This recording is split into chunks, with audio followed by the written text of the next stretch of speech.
messages, maybe do a post, something, and then her and I, we watch a movie together. Right. Or we watch like a TV show or something like that. So I'm waiting for that. But man, we're just so into so many shows right now. I'm like, I get it. I don't have time. You know what else too? There's a lot of good I'm stuff. recording now, by the way. We'll talk for a second, then we'll do the intro. But my wife told me, I mentioned that I saw like a Britney Spears doc was on the television. She goes, "Oh, I watched it." You posted that. I saw that. She's like, "I watched it at work yesterday." I'm like, "What? You fucking sold me out? You watch a show without me? We watch everything together. I wait all day to watch your fucking Handmaid's Tale. The shit is trash." And she made me watch it just so she'd watch The Wire. It was an exchange to watch The Wire. Right. Bro, I've been watching Bachelor in Paradise, so I feel you. I understand. Oh, boy. Wow. Is that because your wife watches it? Because that's what she watches, and I'm not going to just leave the room. I want to hang out with her, so I watch her show for a little bit, Sorry to interrupt. Keep it's going. okay, but then I saw my wife watching The Wire in the living room, and I sat down with her and I realized that, like, I can't jump into The Wire because there's so many characters and there's so much. You got to watch it from the get-go. Yeah, there's so much happening. It's hard to like jump in and remember where you were. Yeah, Sopranos you can watch 100 times. It's like trying to start Breaking Bad from the middle. Exactly. You really don't understand so much stuff that happened before and why You need that whole build-up of development of characters, in your mind, because there's a lot to think about in The Wire, like you're saying. And there's a lot of shit watching going on from there. the beginning. I've never seen it. It's incredible. I haven't seen The Wire. Everyone keeps telling me, like, man, you got to watch that. Ahead of you. I know. Yeah, Squid Games is pretty ill. I started last night. It's intense. I went. What's funny is that the voice. Oh, you watched the whole thing already? I heard it was really good. Some of the wording is off with the mouth when they talk. Yeah, of course. I mean, but that's on purpose. But that's on purpose. No, it's in Korean. I know, but and the voices are amazing too. Like the voices are. The dub. The dub is so. Oh, you guys watch the dub? See, I don't watch the dub. I'm not. I'm changing it over. You can change it over. I didn't know that. So push down on the menu button, and then it has all the options, and you can change it over. So I won't do that because I like hearing the sound. Like audio is huge, and I now earned an appreciation for working a little bit with that stuff, and I understand like when I hear. Like audio, just with everything, the background noise, So I see a movie now, and I can actually tell. I can be like, man, this is good audio. Or a colorist, how when they color the whole movie, and I'm like, man, this movie that sets the tone of the entire movie. Yeah. So I can't do dubs because I'm like, I just can't. Yeah, I didn't realize that was an option because my wife had already started watching without me. I thought that's how it's supposed to be. Oh no. Okay, no, it's not like those old kung fu films. Yeah. You know what I mean? Yeah, I thought it was supposed to be like that. And it was almost like a throwback thing. Wow. Okay. I did. No, okay. I believe you. Okay, let me do my intro. Okay. Welcome to the One Life One Chance podcast. I'm your host Toby Morse. Today I got my right hand man once again, Mr. Derek Green from Sepultura in the house. Represent. Thanks for being here. Are you ever going to go on tour? Hopefully. Okay. That's the plan. I will miss you. And then back on the podcast, people don't know this is the second time, Mr. Tim Hendricks. Thanks for being here again. Hello, everyone. We did a podcast in 2019 when I was an amateur at this. And when you say podcast on GarageBand, you're supposed to like change. It's a long story, but I had it, but it was on a different track. Anyway, I found it. And then when I got tattooed last week from Tim Hendricks, the whole world saw that amazing Rakim tattoo in the back of my head. Fire. Thank you, Tim. Fire. You're welcome. And Rakim saw it too. That I said, you know what? Well, he said, let's just redo it because he had a crazy story about having the coronavirus this past year and just catching up in general. So thanks for being back. Yeah, man. Thanks for having me. I'm stoked. The tattoo. Hey, have you told your Rakim story No, yet? I haven't told it. So you got to tell it. I mean, I know this is your podcast. No, I know. But I mean, like, believable. You got to tell this story. It's the first time. Okay, so last week I got the Rakim tattoo. Everybody saw it. Fire. People that follow me and Hendricks and all of us seen it. And it's awesome, and I love it, and thank you so much. It's beautiful. And I got a DM from someone, I forgot his name. I should have his name. Oh, my God. And saying that he was his son, and the kid followed me, and I was like, oh, my God, is this legit? And I checked out his bio, and it was legit Rakim's son, and I'm going to pull up his name. And he DM'd me, and he's like, hey, man, let's get on a video call. And I'd never done a video call before. Really? So I tried doing it. I didn't know how to do it. Okay. I didn't even know Instagram had video call. Yeah, and so he's like, and so I tried doing it, and I said, hey, man, I'm 51 years old. I don't know how to do this. Take my phone number. Oh, his name is Official Tom L. Wait a minute. So on Instagram, his name is Official Tom L. You know the name? 51? What? I'm 51 years old. Oh, I thought you meant... Right. Okay. No, I'm 51. Okay. I don't know how to do a video call. So it's Official Tom L. TAHMEL. You should follow him. The real godson. It's his son. And so he DMs me, and I'm like, oh, my God, this is kind of legit. Gave my number. 2 seconds later, I get a video call, a FaceTime call, and it's Rakim. And I'm like, he's like, he gave me love for the tattoo, said he wanted to send me some gear, and he was honored, and it's people like me that make him continue to do what he's doing. He's like, I'm in the lab right now, my son, blah, blah, blah. I hope to meet you someday. It was really nice. I was in shock, but I said my piece. I gave my love for, what he's done for my life. And then, the son's been texting me, and they're talking about how they might come to my show this weekend. I'm not counting on it. There's all kinds of restrictions in New York. I don't know what's going on, but they say they're going to pull up to my show on Saturday. And so I'm trying to block that out. Just playing New York in general is stressful, and it's been since 2017. And if he's there, he's there. And if he's not, it's so cool they want to come. But yeah, he fucking FaceTimed me. I screenshotted. I just showed you guys. I'll never post it. I'll never show anybody. It was our personal conversation. But I never expected Rakim to see my tattoo. I knew he's not on the gram. And it was amazing, man. That's incredible. It was amazing, man. That's such a cool story. Yeah, and he's thanking me. Toby called me up tripping. I was freaking out. Yeah. He FaceTimed me, and he was like, he was FaceTiming, and I could see he was walking around the house as he was FaceTiming. He's all, I've been pacing around the house for the last 30 minutes. I don't know what to do. You were shaking, bro. When you called me, you were shaking like, oh my God. Because I had to call people. First, I know I had to call him because he did the tat. And my friends who would appreciate that moment. Because not many people know Rakim. You know what I mean? Like, what if in our it was generation. like a Rakim lookalike? Ooh. Like there was this posting. It's like, yeah, I got you, man. I got you. Like You're that part movie, of this whole elaborate scheme. Like the movie Game Night, where she says that she slept with Denzel Washington, and then she tells a story. Dude, it was if he comes to my show on Saturday, I don't know what's going to happen. And I know Adam Blake always plays Know the Ledge on bass, always at sound check. I just don't know what's going to happen, and I hope he comes. And if he's listening, please come. And then I'm like, damn, if I meet this dude, I'm definitely gonna say I love to have my podcast. You're gonna be shook. You know what I mean? Like, of course, it'd be amazing to have him on the podcast. Yeah, that would be cool. But I have to do it in person. I'll fly you out, whatever you want. Anyway, that was insane. It's still surreal when I look at that picture, show the people, I'm like, oh my God, it's really him. You know what I mean? Like, and just him thanking me for getting the tattoo. He didn't have to do that. True. Take time out of his day. No, you're absolutely FaceTime me and thank me while he's in the studio. And in my 30 years of tattooing, that's never happened to one of my clients or tattoos. Wow. He's legit, man. Yeah. He's a true G. Yeah, it's so nice. And then it was cool, man. That's and then great. He reposted it and said he was on the phone with me, and I made his day. I'm like, and then his son texted me like, yo, you made my dad's day. I'm like, yo, your dad made my life, bro. That's fucking crazy. You know what I mean? So what's next up? I mean, you talked about it before, so. What? Well, let's see. I don't want to say, if I say it, it means it has to happen, but we have to see how much room I got because it's tricky back there. But I love to get Sade next from Tim. We'll see what happens. I can make it happen. Okay.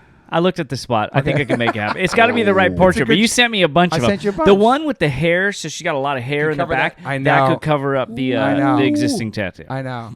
I think so. I believe in you. I mean, the only thing is it's got to be facing the right way. That thing. Yeah. So we'll see. But you like a challenge, don't you? I'll make it work. I love a challenge. Okay. Nice. Oh, yeah, I'm excited. So Sade, you're listening. I know she's a big subscriber. Oh my God. Imagine that. I would be shook. But there's a million. See, the thing is, there's a lot of portraits of Sade. There's not a lot of portraits of Rakim. True. You know what I'm saying? I've never seen one or done one. Yeah, there's not a lot. I've seen portraits of Sade. I've never done one. Mm-hmm. But I've never seen a portrait of Rakim. Yeah, your portraits are amazing. I saw when I was hit you up about sending you Liquid Death, and then I saw the Bob Marley did in that dude's face. I was like, wow, man. Yeah, I did a Tupac on one side, and then a Bob Marley on the other. On the side of his head? Was there ever a portrait that someone came to you and like, yo, I need this done? You're like, no, absolutely not. I'm not doing that portrait. Some scandalous person that somebody adored, and you're like, I can't do that. I'm sorry. Ooh. No, I don't think so. I mean. Well, first of all, like cancel culture really wasn't a thing. Yeah, I mean, you know what I mean. Until the last like 5 years, maybe. I mean, if they roll up like, yo, I want this Mussolini like on my back. Yeah, I don't think I'd do that. You know. Okay, so when I was younger, I didn't care as much about that because I tattooed gang members. You know, I grew up with gang members, so I tattooed gang members. And I tattooed, I kind of tattooed everybody. Yeah. And there was some tattoos that if I could go back, like if they came into me now, I wouldn't do. Okay. You know what I mean? Like anything that is that promotes hate and that promotes that can get them killed, like violence. You know what I mean? Like I tattoo. If I tattooed some kids' I tattooed gang tattoos on people's faces back in the day out of my garage, and that if I did that now, that kid could go out and get killed because of that tattoo. True. So he's gonna get it somewhere else. You know, he's gonna get it somewhere else. But I'm not going to be the one that does it. Right. And then now that I'm at an established shop, I don't want that coming back from my shop. So even on a business standpoint, obviously it's more of a personal and ethical and human level first, but on a business standpoint next, that's just bad for business too, So absolutely. And also I kind of feel like, when I used to tattoo in the streets, well then that was different, but when you tattoos like that, if you earn that tattoo in the streets, you get that tattoo in the streets. Yeah. And I'm not going to try and stop that shit from happening. It's going to happen. There's still gang violence. It's a lot less now than it used to be. But yeah, you earn that tattoo in the streets, you get that tattoo in the streets. So that's kind of what I do now. And how about just face tattoos? I don't do any tattoos that promote hate or promote violence. Okay. So, love that. Yeah. And how about just kids just wanting to get their face before they have anything I else? try to talk them out of it, man. Right. I do. That's a thing now. It's a huge popular. thing. A lot of kids come in for their hands, neck, and face. Wow. And I'm like, I know the times are changing, and I'm trying to change with them. I try to adapt. I do, man. I do. I try to adapt, and I try to, I really try to look at everything that's changing with an open mind, because some stuff's really cool. You know what I mean? Some stuff is really cool, it looks cool. And I'm like, this is neat, and not even just the tattoos, just all this new shit. It's ever changing, and it's so fast now. It's so much faster than it used to be. Yeah. So I some of it's cool, but some of it I just can't get with. I'm just like, man, this isn't cool. Yeah. This is a trend. This is stupid, and I think that a lot of these face tattoos, man, I see kids on Instagram that are like, so young. They look like they're in their early 20s, if that. And their whole face is tattooed, neck, everything. I'd like to see them with their shirts off. I know, man. Not a female. I'm just saying, I'd like to see... I'd like to see these people. A lot of them... Yeah, dude, a lot of them have no tattoos anywhere else. I know, it's weird. So see them at the beach, you're like, what? So obviously, you're getting your tattoo for you because it's you. But really, when you think about it, if you're getting a tattoo in only places where everyone else can see, you're kind of getting those tattoos for everyone else too. 100%. And sometimes that's fine. If you want to get a tattoo that states who you are as a human and what you stand for, and you want that on your forearm and you want everyone to see it, I get that. Yeah. Totally. You know what I mean? Just own it, man. Yeah, in the 40s, in World War II, people who served in the war, they wanted to come back and have that stamp and be like, "Look, I served my country." It's like a stamp. Yeah. And other people get that shit too. Like gangsters get that. They get a neighborhood or just at least where they're from. They get some, like a state. They get their state or their different thing, and it's like this is where what I mean. They're very proud, But man, it's just too much. I mean, there's people just with a whole centipede across their whole face. I know that one girl that got Drake on her forehead. She got Drake written across her forehead. Yeah, and that's gonna be. That one's a different one. See, that one was one I don't think that the tattooer. That guy should not have done that. He did get a lot of heat from it. I heard that. I don't think he's a bad person in any way, shape, or form. I just think that, you know what I mean? Yeah. On an ethical tattoo ethics standpoint, he fucked up.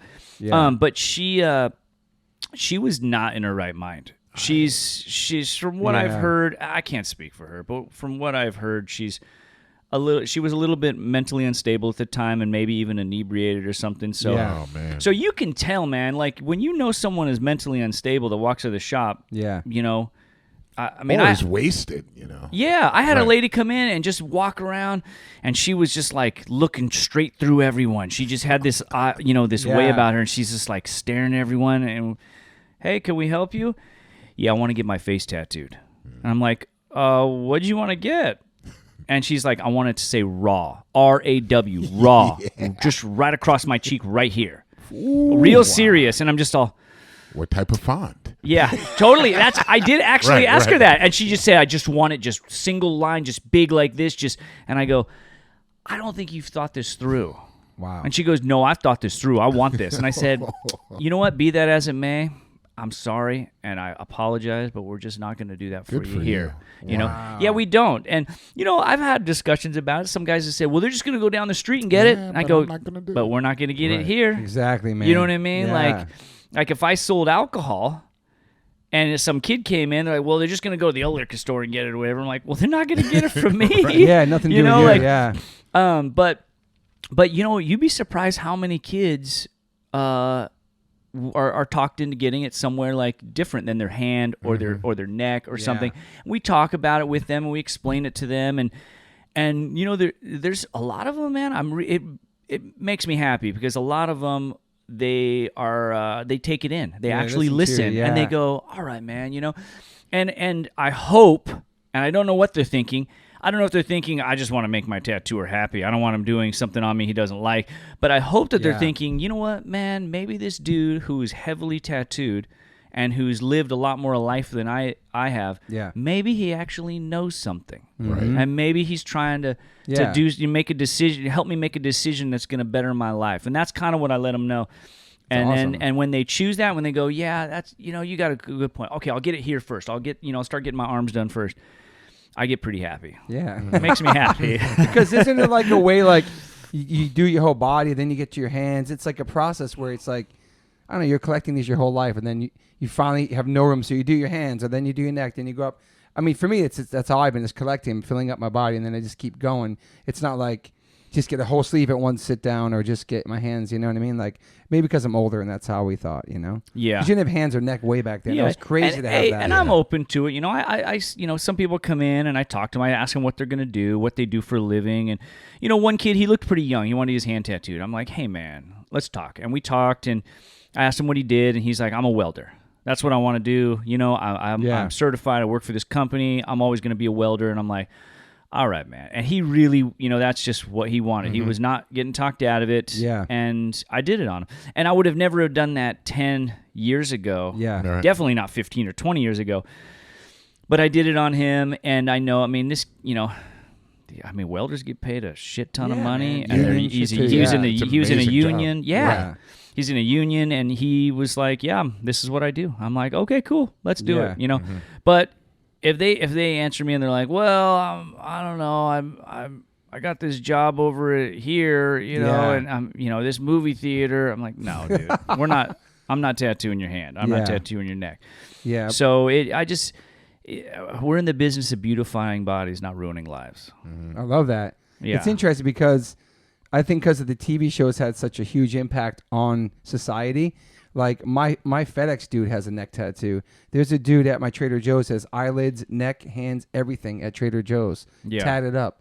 It's like, it's more, I don't want to say acceptable in society. I guess it is, right? It's more like not mainstream, but old ladies are getting them. I don't know. I mean, it is more acceptable. Is it? Yeah. I mean, L.A. You can get a job. We're in L.A., bro. Exactly. So we're in L.A., right. you know, point. and I work right here, you know, right where Orange County ends and L.A. begins. Good point. So like Orange County, L.A., like Southern California, you go up to San Francisco, you go to New York, you know what I mean? This is more acceptable. Even in London, you go to London and you know, any big city, it's going to be more acceptable. But I think we kind of live in a bubble here of acceptability of tattoos. Because you go other places and, I mean, I'm sure in the Midwest, people there's still like that conservative type of people out there. Yes. That when they see tattoos immediately, they have a preconception. Even in 2021. Always. Yes. I think that will always be there. Yes, so totally. Unfortunately, people will judge a book by its cover. Absolutely. And they always will. We're all guilty of it. Right. We do it too. No doubt about it. You know what I mean? And we have to stop ourselves and think about it. But I think that it's still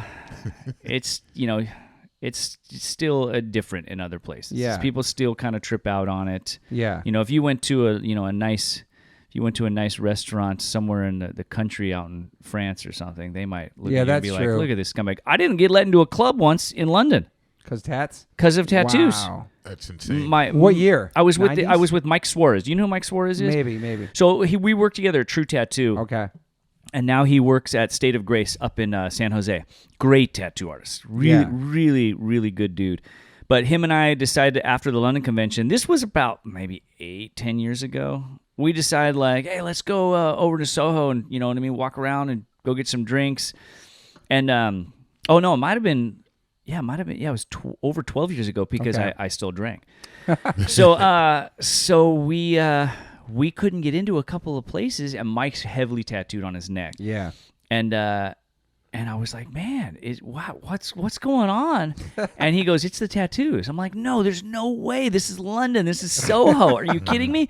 And sure enough, man, I asked a couple of people, and they asked which places we tried to get into, and they said, yeah, it was the tattoos. Wow. I'm like, wow, what a weird. That was a trip, and that was in London. Yeah, it is great. In Japan's central like London. Japan's super strict with Oh Yakuza. yeah, Japan. They have signs. They have signs with a little, you know, the circle with the X through it, and with an arm like this, with like kind of put up with tattoos on it, and it's like no tattoos. Yeah, and some hotels too. Russian. Yeah. Like how Russian bathhouses, look, they have Japanese bathhouses, and no tattoos in there. Damn. Yeah, we had somebody in our crew when we were in Korea, actually, in South Korea, just like at the hotel, they're like trying to get us to put shirts on. Yeah, really? Shirts. Yeah. We're working out in the gym, and they're just like, "Oh, sir, please," and there's like, "No." And so it's so crazy. Like, it's that's offensive? so foreign to me. Yeah, I mean, they have I don't know, they just look differently upon you. I think that still exists. Yeah, offensive. That is the word. Offensive. It's offending. It's offending people that have to look at you, I guess. Look at your tattoos. Yeah, you're an eyesore. Yeah. Wow. And it's just like, It reminds me of the story when Baby Ray took his shirt off on a hot train in Tokyo. Really? He was hot, and he just busted his shirt off. First of all, to take your shirt off at all, even if you don't have tattoos, on a train in Tokyo is just like... Or on any Wild. train. That's yeah, wild. I guess people just lost their shit. They just couldn't even believe it. It was like a spectacle, I kind of would be like, yo, bro, put your shirt on, man. Come on. Really? But maybe that's Totally. Tattoos or not, I'm like, I don't want to see that. But you're just used to doing that. Where you're from. Like, I'll just do it here, whatever. I'm just like, who does that? I don't know. You know what? I did it on a plane one time. Really? I lost it. Yeah, I was on a illegal? plane.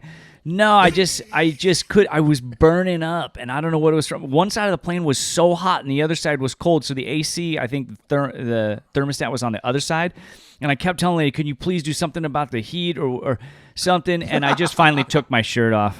And just sat there, and it was on Japan Airlines too. Oh, and wow. she was not stoked. She was really bummed. And then, we eventually the sun went down, and I put my shirt back on. But yeah. Well, we talked about this in the first episode, but since that's not ever coming out, where were you born? I mean, hey, you could use it, man. You put it out. Should we do that? This could be a part 2, maybe. Could be. You could use that first part, because I did tell my story. So you told me to listen to it, which was hard, because I hate to sound my own voice. Hear your voice. I hate it, man. I always hated it and never got used to it.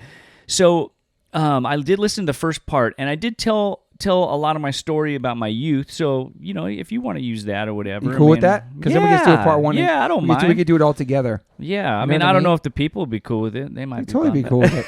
People would But the one thing you talked about, a couple of things. The one thing you talked about to me and Derek the other day, and that you talked about in the original episode, is your heroin addiction, and how you have just having the coronavirus recently, that it was worse than getting off heroin, what you went through with coronavirus, correct? Yeah, it was worse. Wow. Yeah. And break that down for us. So just to be perfectly clear, because my sons are gonna listen to this someday. By the way, they were adorable when I saw them picture. Yeah, they are. They're the sweetest fake young tattoos. boys. They are. They're sweet. Thank you very much. So, I never intravenously used heroin. Okay. The reason why is because I had an old school cholo dude in my neighborhood tell me that I was going to kill the romance. He said something about that. I wasn't even really using too hard at the time, but he said you're going to ruin the romance. Okay. And for a drug addict, you understand there's this romantic period of drug addiction, and so I just kept snorting it and smoking it off tinfoil, So Wow. so I was definitely an opiate addict. Like, if any opiate I could get my hands on, I loved it. It gave me inspiration. It made me. It was the opposite. You know how you take someone who's ADD will take Ritalin, which is like speed for me, and it will bring them to a focus, mellow. Totally. So for me, if you gave me an opiate, I would like get 3 t-shirt designs done. I'd vacuum the ceiling. I would do all my laundry. I would call up like 5 of my friends I need to stay in touch with and talk to them. I had a whole evening of like, I'm going to get everything done. So that it motivated me. But so yeah, I've detoxed off of, different types of drugs. Yeah. But I'd say like heroin and barbiturates, like Xanax, things like that. Though that was the worst. Okay. And then when I got sober, when I got clean and sober, I did this stuff called Suboxone, and it was mainly made to like bring you down and taper you off hard drugs, and it's way better than like methadone, for example, because Suboxone you don't really get high off of. Okay. So and you have a roof effect. So you no matter how much you take, you're not going to overdose on it. Okay. So and it's a blocker. So if I were to try to use while I was on it, I would feel nothing. I wouldn't get high at all. Wow. Okay. And it works. I tried every what I mean. And so it was nice because you just take this one little pill that would dissolve in your tongue in the morning, and I just wouldn't have to think about it all day. So it helped me adapt to just kind of living a life without having this monkey on my back and constantly like my dope came first. I had to get that squared away, and then I could, tattoo and live my life.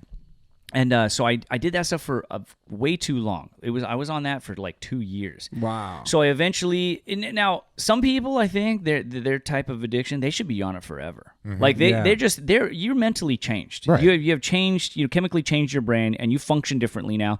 And I think it's fine. I don't get down on people if they're like, this is just my life now and I'm okay with this and I don't have this gorilla on my back. I'm like, cool. You know what I mean? Like, because it starts as a monkey on your back, then it becomes a gorilla on your back. I'm sure. So I did it for 2 years, and then I got off Suboxone, and that was gnarly. That was heavy, man. I mean, it was like one of the worst withdrawals I ever had because it really attaches to your receptors, to your opioid receptors, and it takes a long time to slowly pull off. And that pulling off, and it's pulling off your receptors, and that's the detox. That causes the detox. So it's so long and it's so gnarly, and they've been in those receptors for so long that it's a heavy detox. And yes, my personal COVID experience blew doors. Wow. On that. Yours is the gnarliest story that I heard about COVID. It's gnarly. It's funny because because looking at you, you box, you surf, you do everything. You're such an active, healthy person.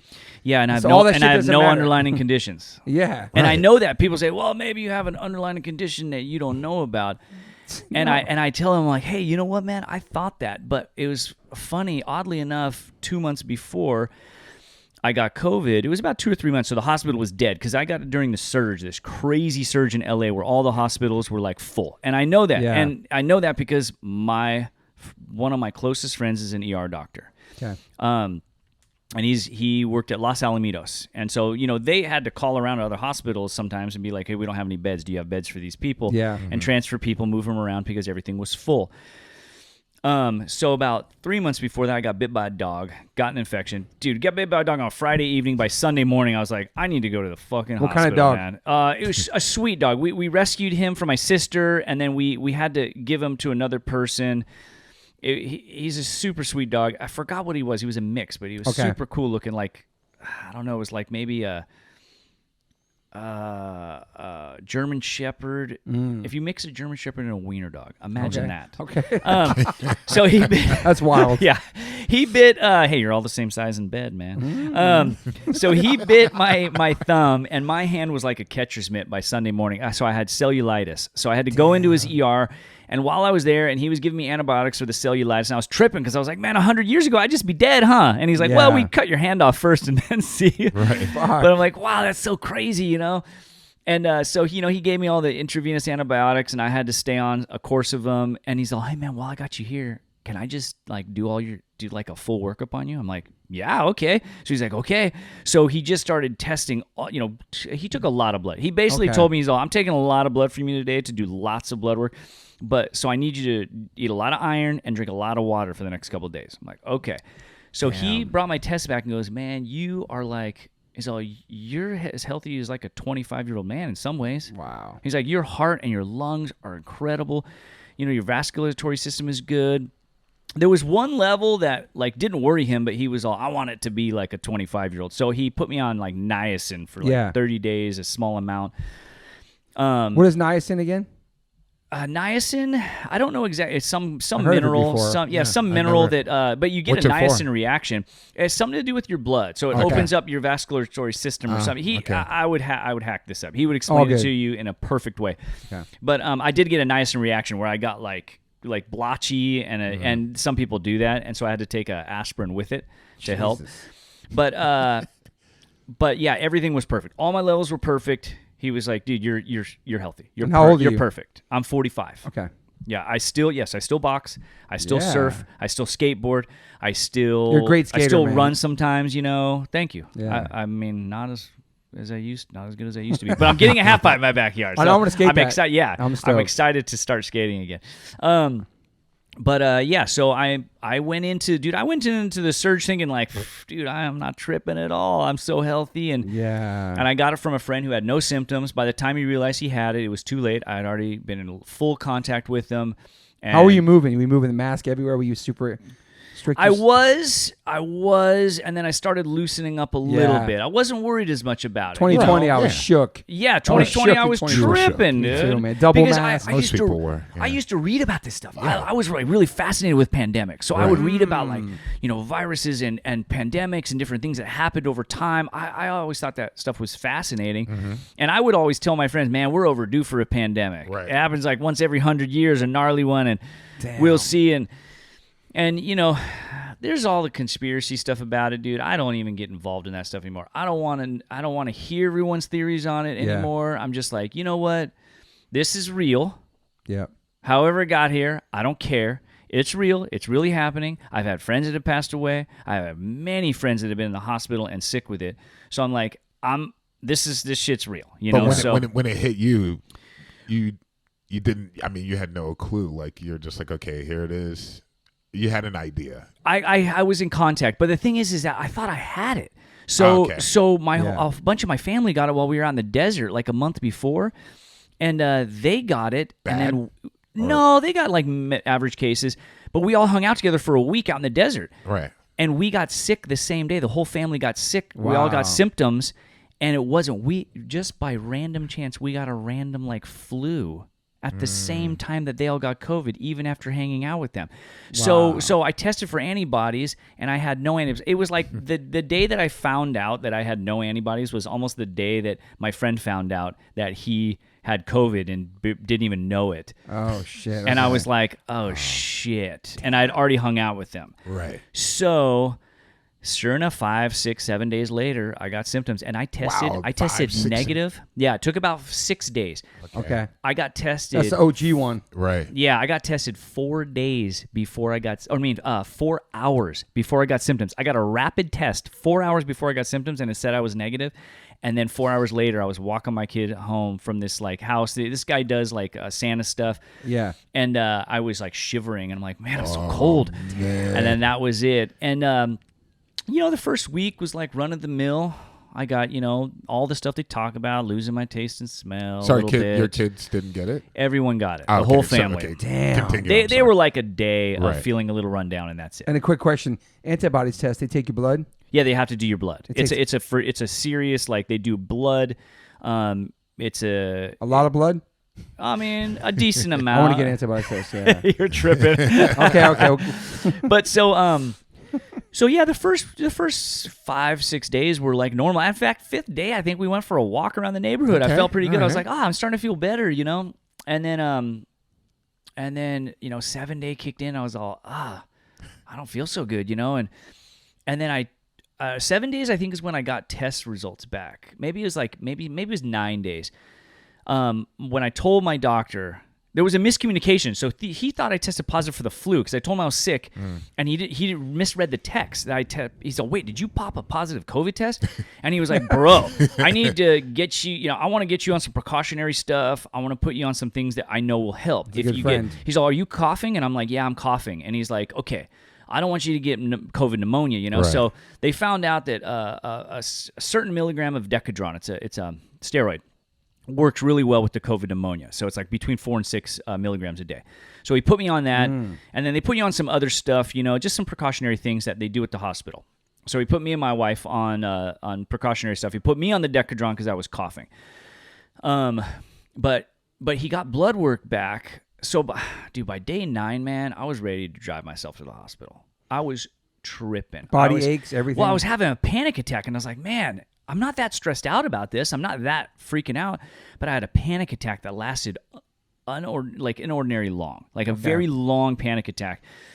And also I was starting to get like a little short of breath. So I'm like short of breath from the pneumonia. I'm short of breath from the panic attack. And I'm like, dude, I can't breathe. Like, what is going on? This is Christmas Eve, bro. Damn. So I'm calling up my friend. I'm texting him. I'm like, bro, I'm fucking kind of losing my mind here. I don't know what's going on. This is like no anxiety I've ever felt. I'm getting like weird stuff going on in my head. I'm feeling depressed. I'm feeling anxiety. I'm feeling...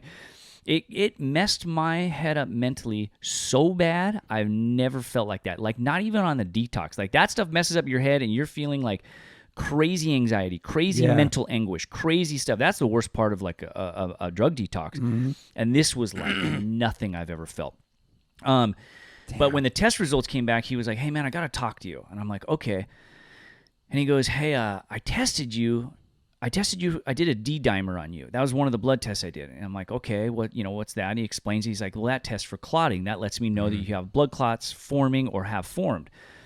And I go, okay, and he's like, your inflammation levels are off the chart. It only goes to a 10. Yeah. I'd have to do like a crazy expensive test to even find out what your actual inflammation level is, because it literally only goes to 10 and you're at a 10. So I don't even know what your real inflammation level is.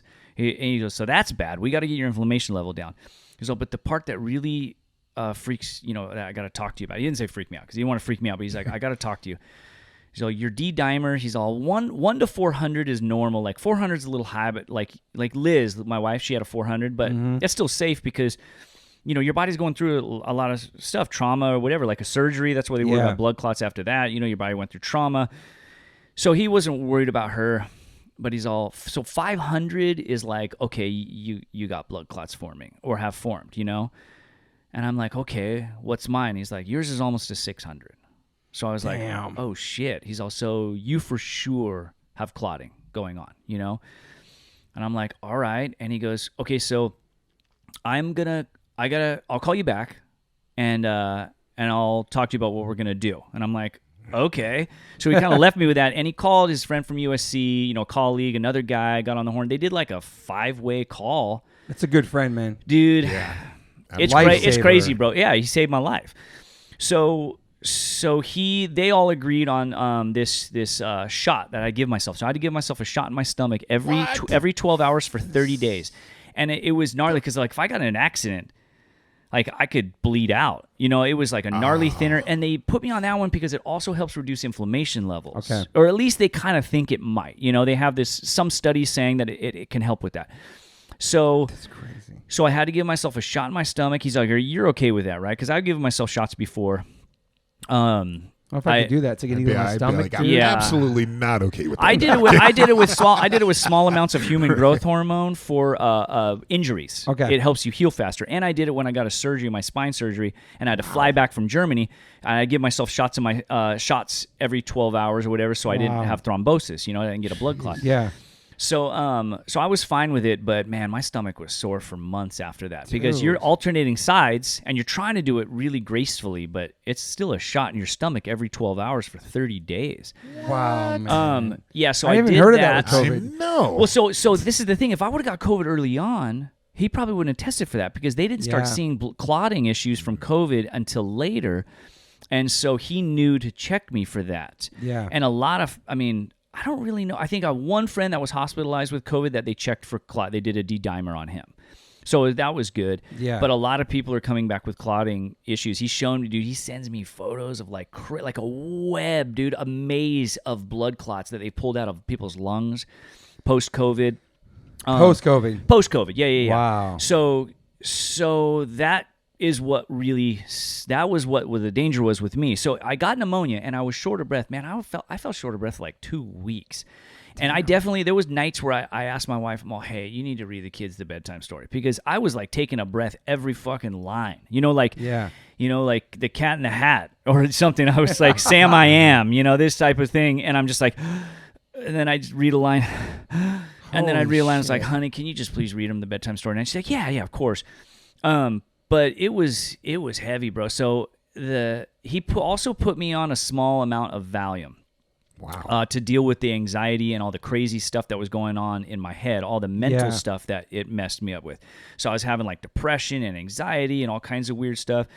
So I was on that for the anxiety. I lost 21 pounds in the first 2 weeks. Jeez. So I went from 170, I was almost 170, I was like 168, 169 to 147. I never even lost that much for one of my fights. Wow. I mean, did it scare you the fact that he was giving you Valium since you're an addict? That's a great question. No, you know what? So I never really, I wasn't a big barbiturate fan anyways when I was using.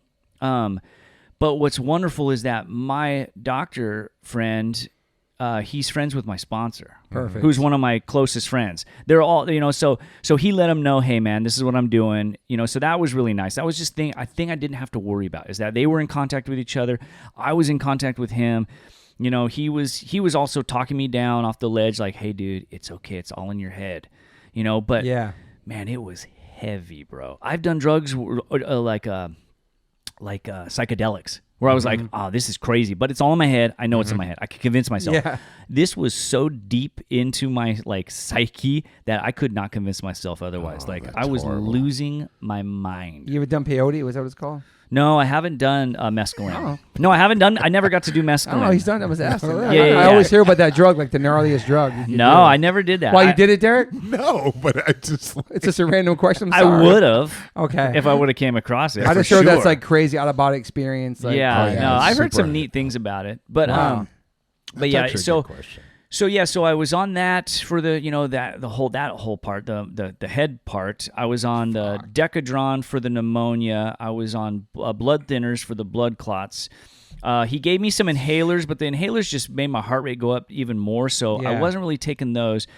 My heart rate was accelerated. So I had accelerated heart rate for 3 weeks. So for 3 weeks, my heart rate was from 100 to 120 beats a minute for like 2 to 3 weeks.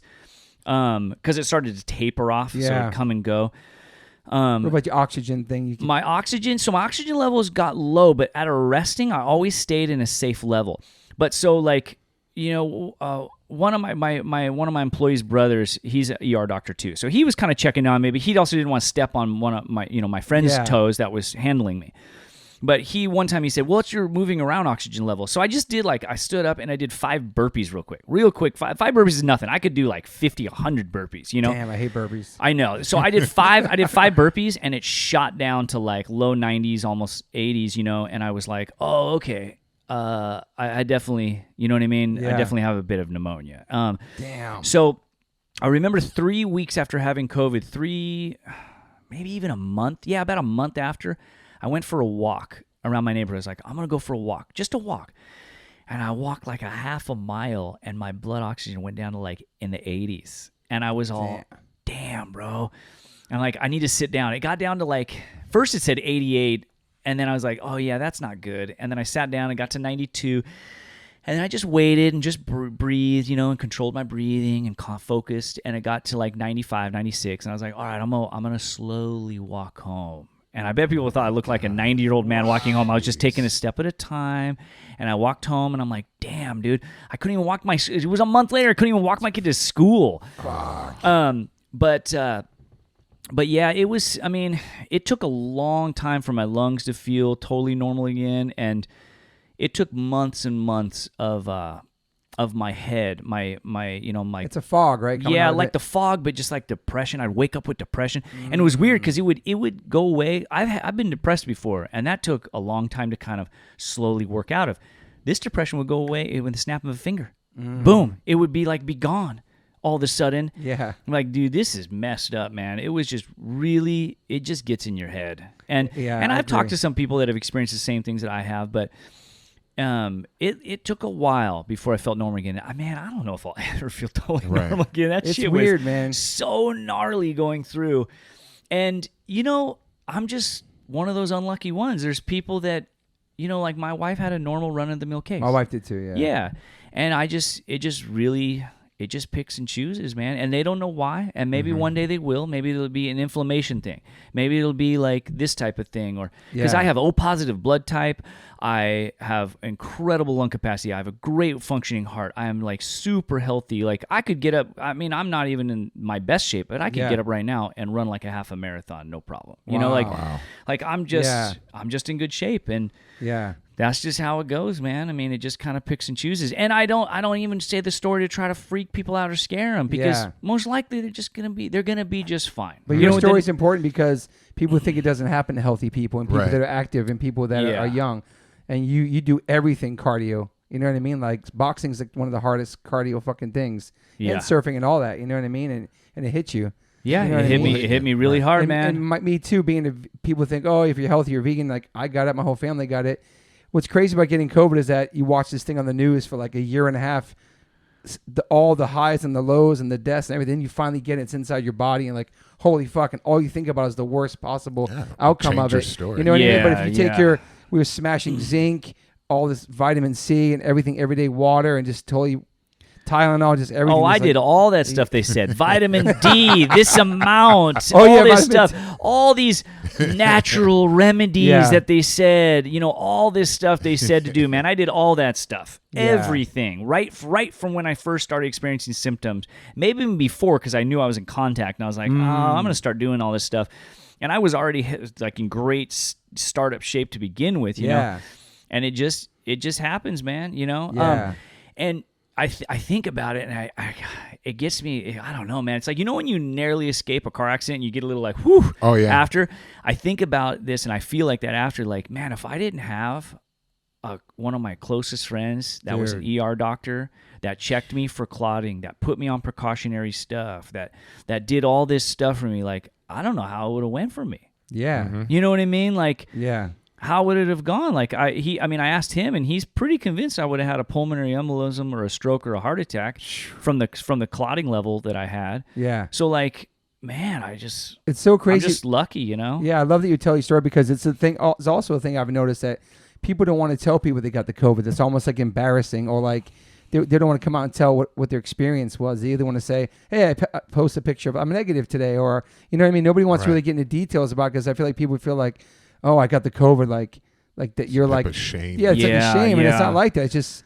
everybody. A lot of people got it. A lot of people might continue to get it. Yeah, it's a virus. And it's like, but it is a weird thing when you do have it. And like, I had it with my family. We all went through it together. We all had different symptoms. We're all in different rooms of the house, and I still don't have 100% smell or taste back. Yeah, my wife doesn't either. She's got half her smell back. She got all her taste back. Yeah. But it's different for everyone. It's different for everyone. I have a friend who is like a year out and still doesn't have taste or smell. Wow. Gone.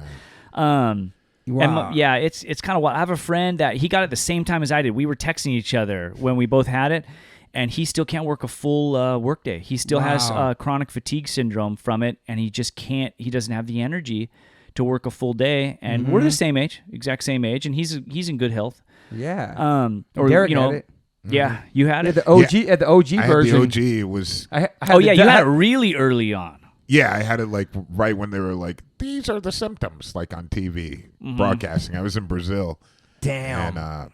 And my girl had it hardcore. She was coming from Europe. Yeah. And that's where they were not expecting it. And that's why when it hit New York, they were just like, what's going on? Because they were thinking, it's mostly coming from Asia. And it wasn't the case. And I already knew half of a crew of artists that already had it coming from Europe.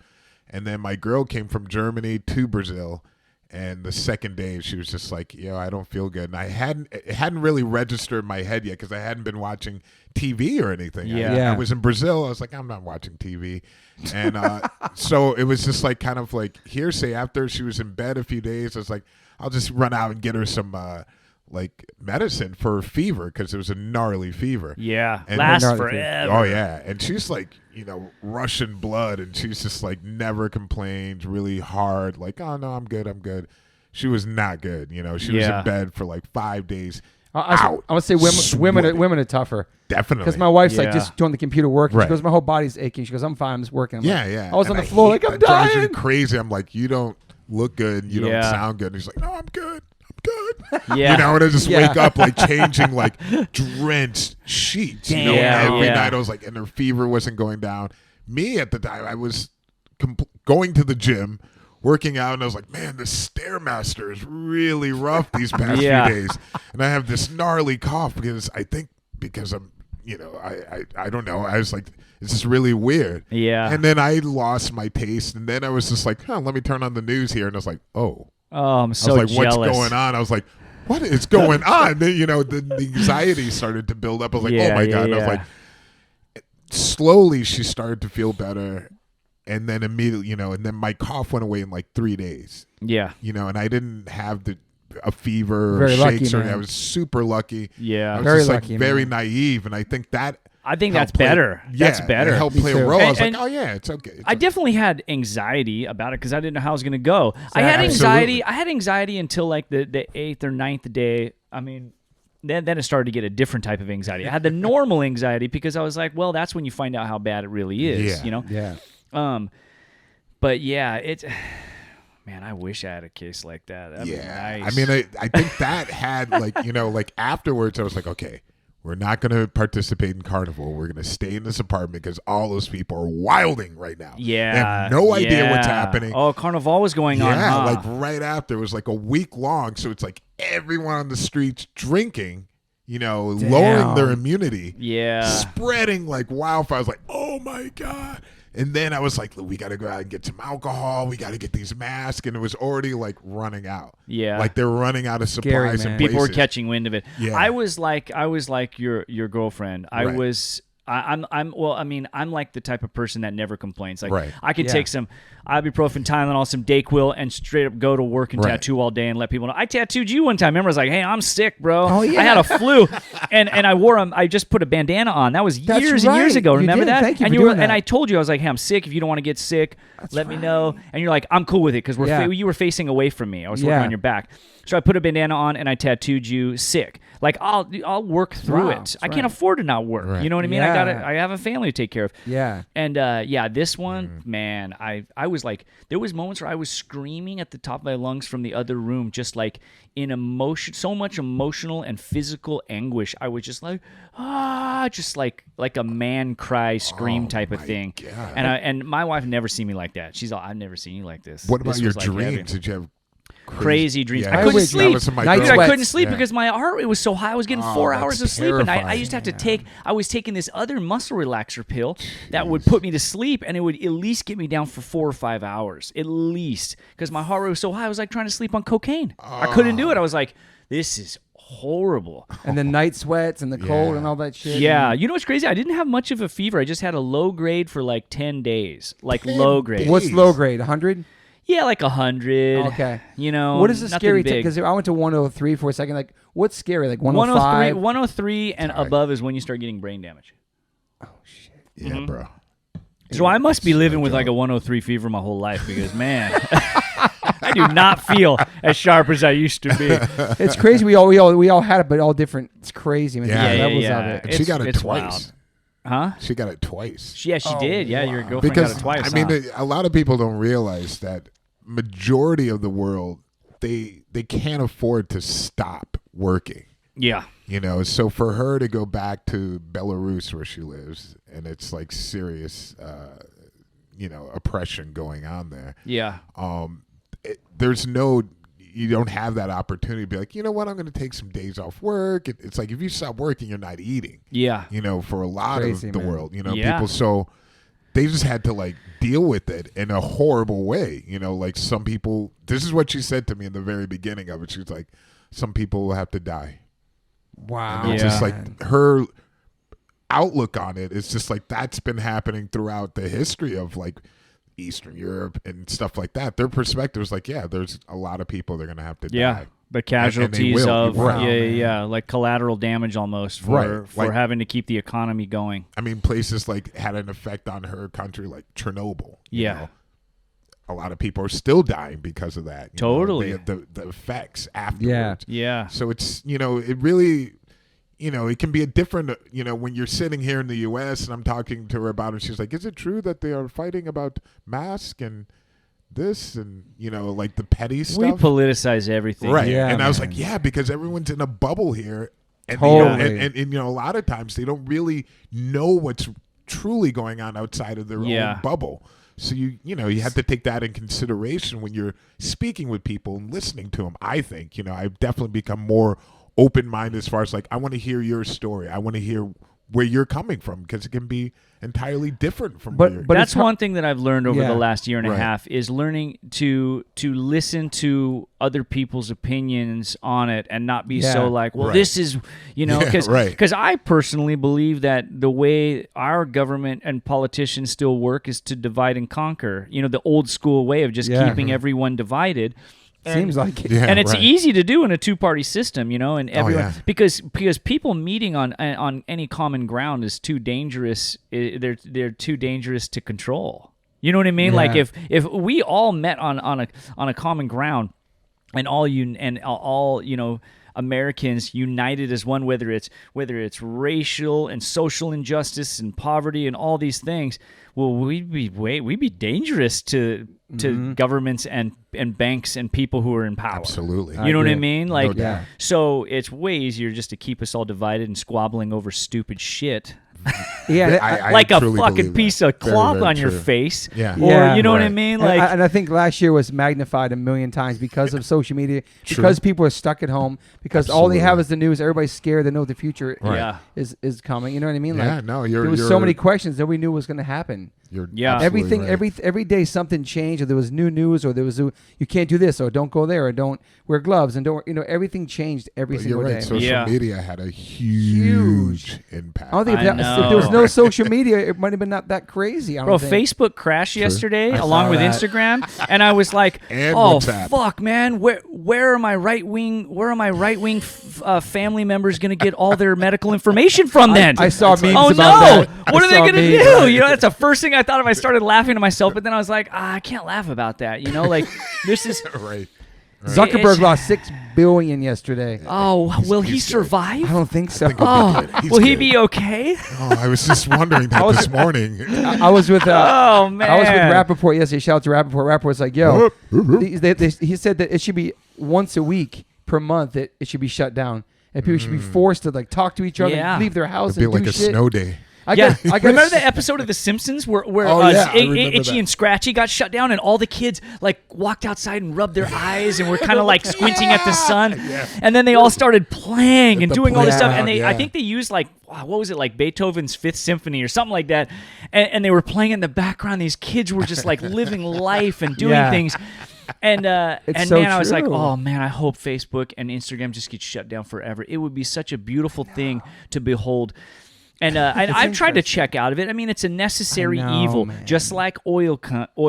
You know what I mean? These are necessary evils that I mean, we really don't need social media, but it's a necessary evil for like business. And I mean, Promoting. you're going to Nowadays, use yeah. social media right now to get this whatever Totally. message or whatever thing that we're talking about, or Yeah. whoever wants to listen to us We have to jabber. use social we're media to get using it conversations. to get conversations, anything.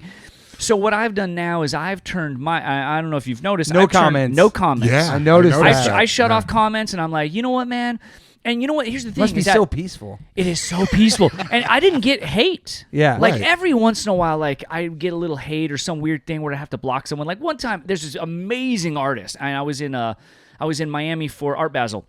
And this guy does these renditions of people's heads or faces, and he does them to where it's like it's a exploded version of a famous person's face, and you cannot tell the difference. I mean, every follicle. Wow. He implants with like needles every follicle of hair, fake hair, and everything. I mean, it's incredible. He did one to Andy Warhol, and I hate even saying the word, man. Somebody wrote on my Instagram, "Portrait of a faggot," and I got, dude, that one, I got triggered, man. I was so pissed I'd at that fucking one, lose it. and I blocked him. And this was a while ago, so that's like that. Something like that happens like maybe once every 6 months to a year. So I'm Yeah. pretty blessed. People Yeah. don't promote hate on my Instagram, but I turned it off because I I don't want to interact socially. It takes up time. It's if I'm sitting there replying to a comment and looking at everyone's comment and making sure no one wrote anything weird, or if I have to write someone back, say, "Oh, thanks, man, blah, blah, blah. I'm doing well. Thanks. How are you?"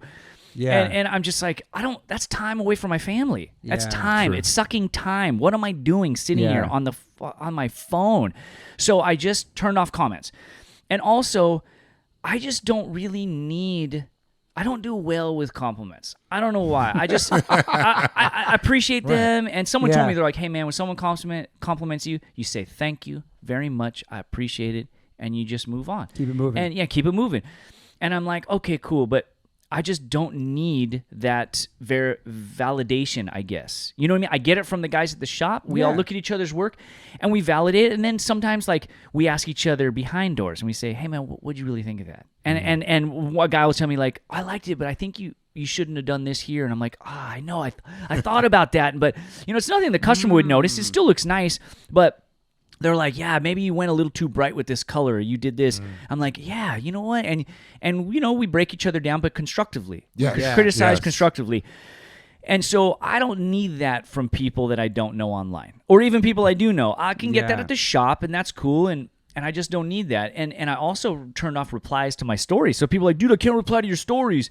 I go, "Yeah, I don't want to post a story and then have to reply to everyone." I don't hate birthday. I mean, I don't like birthdays. When somebody posted it's my birthday, bro, I spend all afternoon replying to happy birthday messages. I'm like, "Oh, cool. That's what I want to do with my birthday afternoon." Reply to people. Like, I don't want the attention. I respect that. Yeah. And contrary to the large social presence that I have, I don't enjoy it. I don't really like social media, and so I post and bail. I post and bail. I like that. Post and bail. Yeah, post and bail, and I don't post too much personal stuff. I just a few days ago posted my family photo, and I was like, man, I just felt overwhelming gratitude that day for my family and my life.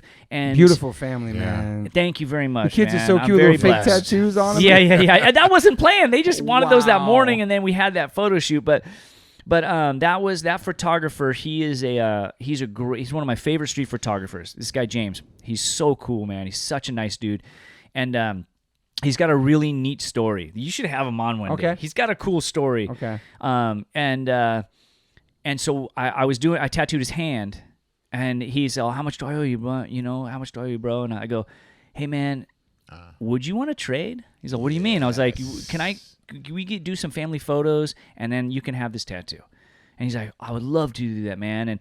And it was cool, and it's nice working with someone that you know and you like, and man, I just sometimes you forget, like, you got to take family photos. You got to get dressed up now and then, and sit together as a family. We used to do it at the mall and shit, or go to those places. You don't do that anymore. Because you're just taking life photos, and you forget that you want to sit down as a family and dress up nice and take a photo together and look back on it and be like, "I'm so glad we did this." You gotta frame one of those. Those are really beautiful photos. Yeah, totally.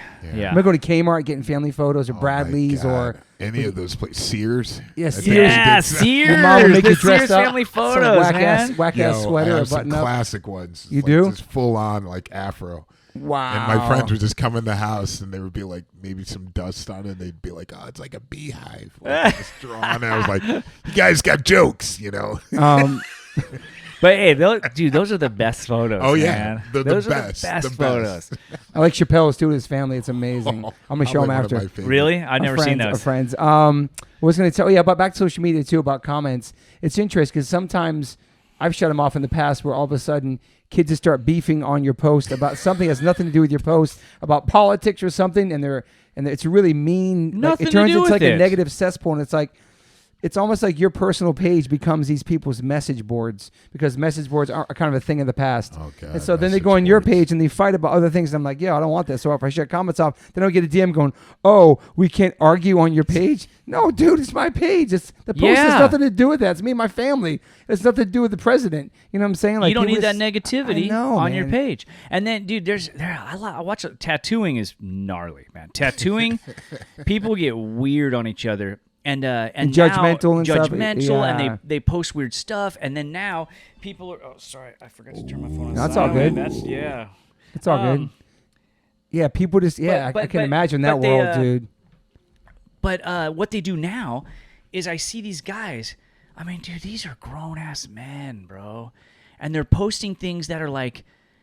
It's like sub posting. I don't know if you ever heard of this. You guys heard of sub posting? No. So what you're doing is you're posting something so that like the regular world doesn't really know what you're posting about. Right? Yes, it's subliminal It's a diss. And then track. you're dissing someone or you're talking about someone, but you're doing it in a subliminal way so that most of the world doesn't see it, but only the inner circle sees it. And I'm like, holy shit. Like, weird, this is, you're a grown ass man. High school shit. This is high school stuff. Like, this is why I dropped out of high school. One of the reasons.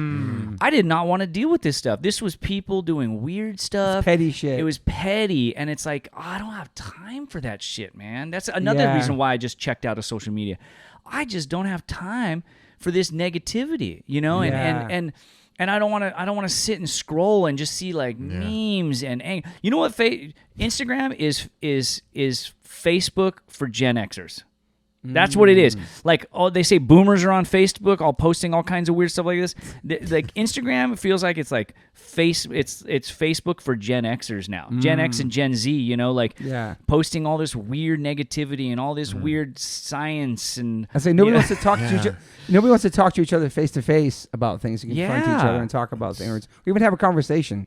I don't know how to deal with it. Yeah. And that's one thing that I haven't adapted to, like we were talking about earlier. I just can't adapt to arguing online or sub-posting or DMing in anger. I'm just like, hey, man, I'll pick up the phone and call you. Let's call each other or text me directly so we can meet. Like, hey, man, you know, and I just don't do this whole weird thing. I don't know how to do it. I don't know how to react to it. I don't have the tools. Too. It's a lot of time, and time is precious. Yeah, man. Time Time you get is older, precious. you realize how much time is true. like.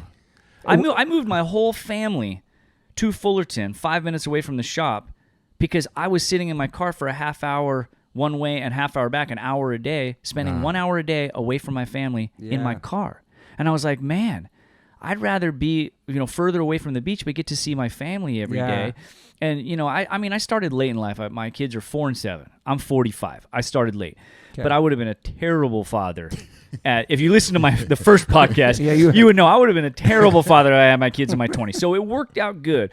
But I realize now, you know, that like these kids, you know, they're going to be older and they're not going to want to hang out with you like they did before, you know? And these are moments in time that you never get back. You don't get any of these moments back. I agree. You know, it's a moment that passes and that's it. And each moment that I'm sitting on my phone, or that I'm, you know, sitting in my car in traffic, or that I'm maybe arguing with somebody online, a stranger over, you know what I mean? Private account. Yeah. Over an oil spill in Huntington Beach. Yeah. You know, like that's time away from my family that I can give and get love from those who I care about. In real life. Yeah. And so I'm doing my best, and I'm not perfect at it. None of us are. No. But I'm doing my best to get off of my phone and get back into real life, you know, and be with my family. And dude, it was funny, man. When I first shut all that stuff off, hey, bro, you getting canceled? Why'd you shut off comments? What's going on? Wow. I'm like, no, I'm not getting canceled. I just don't want. Yeah, I'm canceling myself. I just don't want to. I don't want to be online no more. Yeah. You know. Mm-hmm. And how long has it been since you had the comments off? A while, right? Shit, man, it's coming up maybe on a year, maybe not. I'm not sure. I could be wrong, but a couple of my friends have even said, "Oh, I'm so jealous of that." And I'm like, "Well, just do it." Yeah. But I think they're not ready. You know, it's weird how like that could have that much control over you to not be able to just shut off comments. Yeah, but then some people like comments. They like the interaction and they have the time for it, they do. And that's cool. That's cool too. That's you know what I mean. That's good for them. They don't have kids. Yeah. Do you check out new tattoo artists? Like you pay attention to like who is the up and coming or who is like the hot tattooist at the moment? Like we check out new bands. I do. You know what? I'm real lucky because I have. So I don't. You get young I gotta kids. Be honest. You have young kids. I don't. I do discover some. So you know what I do? I try to follow a lot of apprentices. Okay. And so apprentices follow apprentices.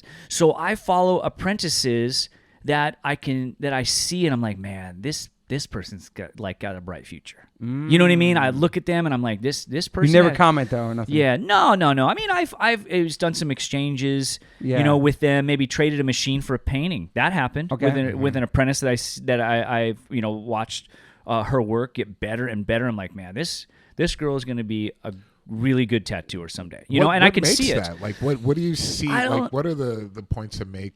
Because I have no idea. I can see. You can kind of get an indication of work ethic. You kind of can get an indication of work ethic online.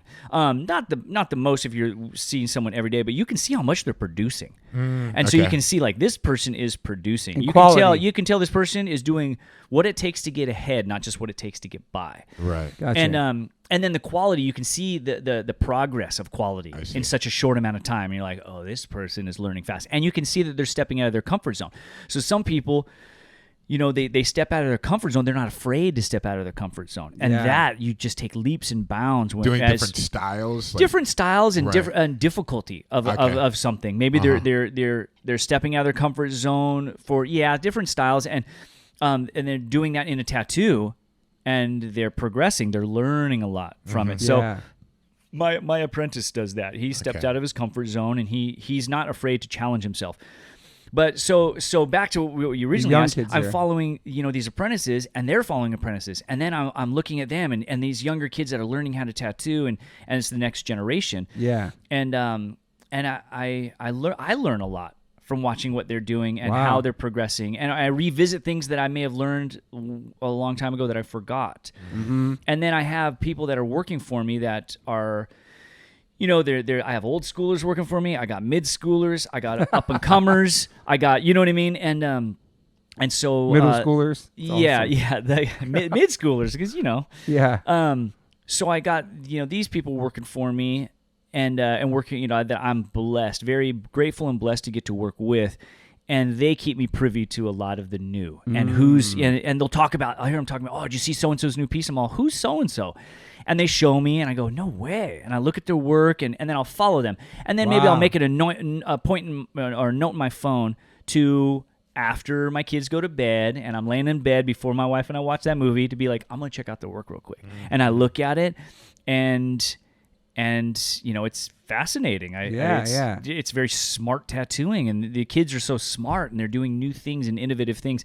And then some things they're trying to revisit that have already been done before and calling it new, which makes me laugh because I'm like, man, I did that shit out of my garage 30 years ago, and nobody liked it then. Now everyone wants these shitty little tattoos. It's kind of the same thing, like coming from our scene too, like the newer generation or people doing something that might have been done before. Yeah, but it's all recycled. Totally, and they're like, okay, we're older. It's a different generation. It's their time now. We still have our time, but like this is 2021 version of what we grew up listening to. You know what I'm saying? Like it's different. Yeah. And you're watching these tattoo artists who are doing stuff that may have been done before, but maybe at that moment people think that they're the one to go to for that style, which has already been done. You know what I'm saying? Like single needle shit and all that. It's funny how you say that we're the older guys now. Yeah. This is kind of funny, man. And I was in a movie with my kids, and it was like the next Cars movie, like Cars 2 or 3, I think it was. And it was the one where Lightning McQueen isn't really keeping up anymore, and he's like trying to, and he goes to this new. Not that I'm Lightning McQueen in any way, but I'm not comparing. But it was more of a symbolism type of thing for me. But I was watching him, and he was going to this new factory, and he was getting on the simulators, and he couldn't ride on the simulator. He's like, we need real track to practice on and he couldn't keep up anymore. And dude, I'm sorry. This is a timer to pick up my kids. It's a timer, but it's okay. My wife's handling it. So there's this moment in the movie where Lightning McQueen realizes that he's not the hot shot anymore. Yeah. He's not as fast as he used to be, and he's not doing the things he used to do. And the person who's trying to train him, he realizes that he needs to start teaching and being there when they need a little guidance for things that he's maybe gone through, or he may have a style that he knows about, and is like, here, let me show you how to do this. Let me show you how to draw a dragon head. Let me show you why I put this yellow in this tiger teeth, because it gives it the effect of this, or and I'm like watching this movie. My kids are like hanging over the balcony of the movie theater because we got those one seats, and they're like all into it. My wife's just watching the movie, and I'm having this like total like realization and moment in my life. And I look over at my wife, I lean over to her, and she looks over at me, and I go, and my eyes are kind of big, and she's all, what? And I go, am I Lightning McQueen? And she just instantly gets it, what I'm going through. Yeah. And I'm having this moment. She just starts cracking up in the movie theater. That's amazing. And she's like, I mean, maybe, and I'm like, and I just lean back, and I'm just like, dude, it was heavy for me, man. Those kids' like, movies bring some shit out of you, man. There's all kinds yeah. And I was like, oh, man, I'm Lightning McQueen. I'm not as fast as I used to be, and I'm not as, and there's things that I can do, like, I can bust out a mini portrait on your head, and I know I can pull it off. And I know I still can do things where I'm like, hey, I still got it. You know what I mean? Like, I still got it, but I do understand that I'm not, I'm not a spring chicken anymore, and I'm here for help. But I'm here for when my guys ask me for something, and believe me, I think I learn way more off of my guys and gal that work for me than they do off of me. But you're only 45. Do you think you're ever retired from tattooing, or go as long as you can? How do you retire off something that you do anyways, even if you didn't get paid? Yeah, it's true. Would you retire? You gonna retire off music? Nah. You guys gonna retire off music? Not anytime soon. No. Yeah. How do you retire off music? There's always gonna be people wanting to get tattooed by you. That's what I'm saying. Like, you're never gonna go out of style. Yeah. Like, you're Tim Hendricks. You made a name for yourself. You as a person. Everything you put out there, all the art you've done, everything you've put out there in the world, and the love that you have. Like, people are always gonna want to get something from Tim Hendricks. You know what? You're not going away. I hope so. I know so. Well, thank you for telling me that. That gives you're a name in that world. You're besides being a great tattooer, it's just everything you're involved with, people in the boxing world, surfing, skateboarding, your father, like just everything you do. It's not just tattooing, but when you're with you, it's the whole package. Like, yeah. Well, thank you. Yeah, like you're a I husband really and father, appreciate that a lot, man. You know what I mean? Edward Norton lookalike. Yeah.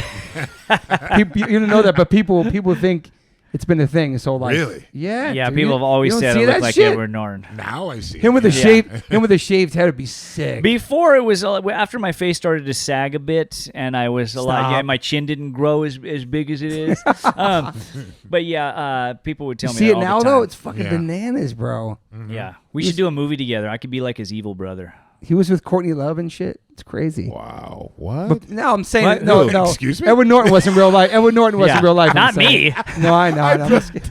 My wife on the podcast just went, "What?" No. I was like, tell us a he little didn't bit tell about me it. that one. But people have thought that you in real life too, right?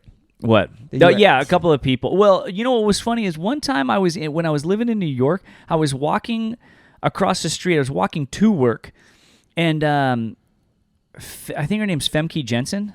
I know that name, yeah. Yeah, she was in Rounders. Remember, she was the woman that ran the secret poker place in Rounders. She's I'm sure awesome. Derek remembers Rounders. I remember She's Rounders, awesome. She's one of my favorite actors. Okay. But she was walking across the street, and I looked over. And I remember thinking, "Oh yeah, that's Femke Jensen," And then she looked at me, and I wonder, she was like, "That's Ed. Why isn't he saying hi to me?" Because they did a movie together, And I'm sitting there, and I was smiling, and she was looking at me puzzled because I think she was like, "That looks like Ed, but it's not Ed." And then I just went like this. I almost yelled from across the street, "I'm not him," but I didn't. I just waved. And I just turned and I kept walking, and she just kept looking at me puzzled. Turned around and I was like, "Yeah, she thinks I'm Ed Norton." You cool guy there. Yeah, like a cool totally. Guy by him. I wonder if she texted him and was said, "What? You don't say hi to me?" What if your kids want to get tattooed? They can get tattooed. By you, you'd be the first one to do it. I Probably. would like to be. Mm-hmm. I would like to be, but if they went to one of my friends, if Javier tattooed my son. For the first time, what if your I would be stoked. I would be stoked. Your son wanted, he was like, "Yo, I want to get this huge Tasmanian devil back piece." I would say no, not on my watch. You live under my roof.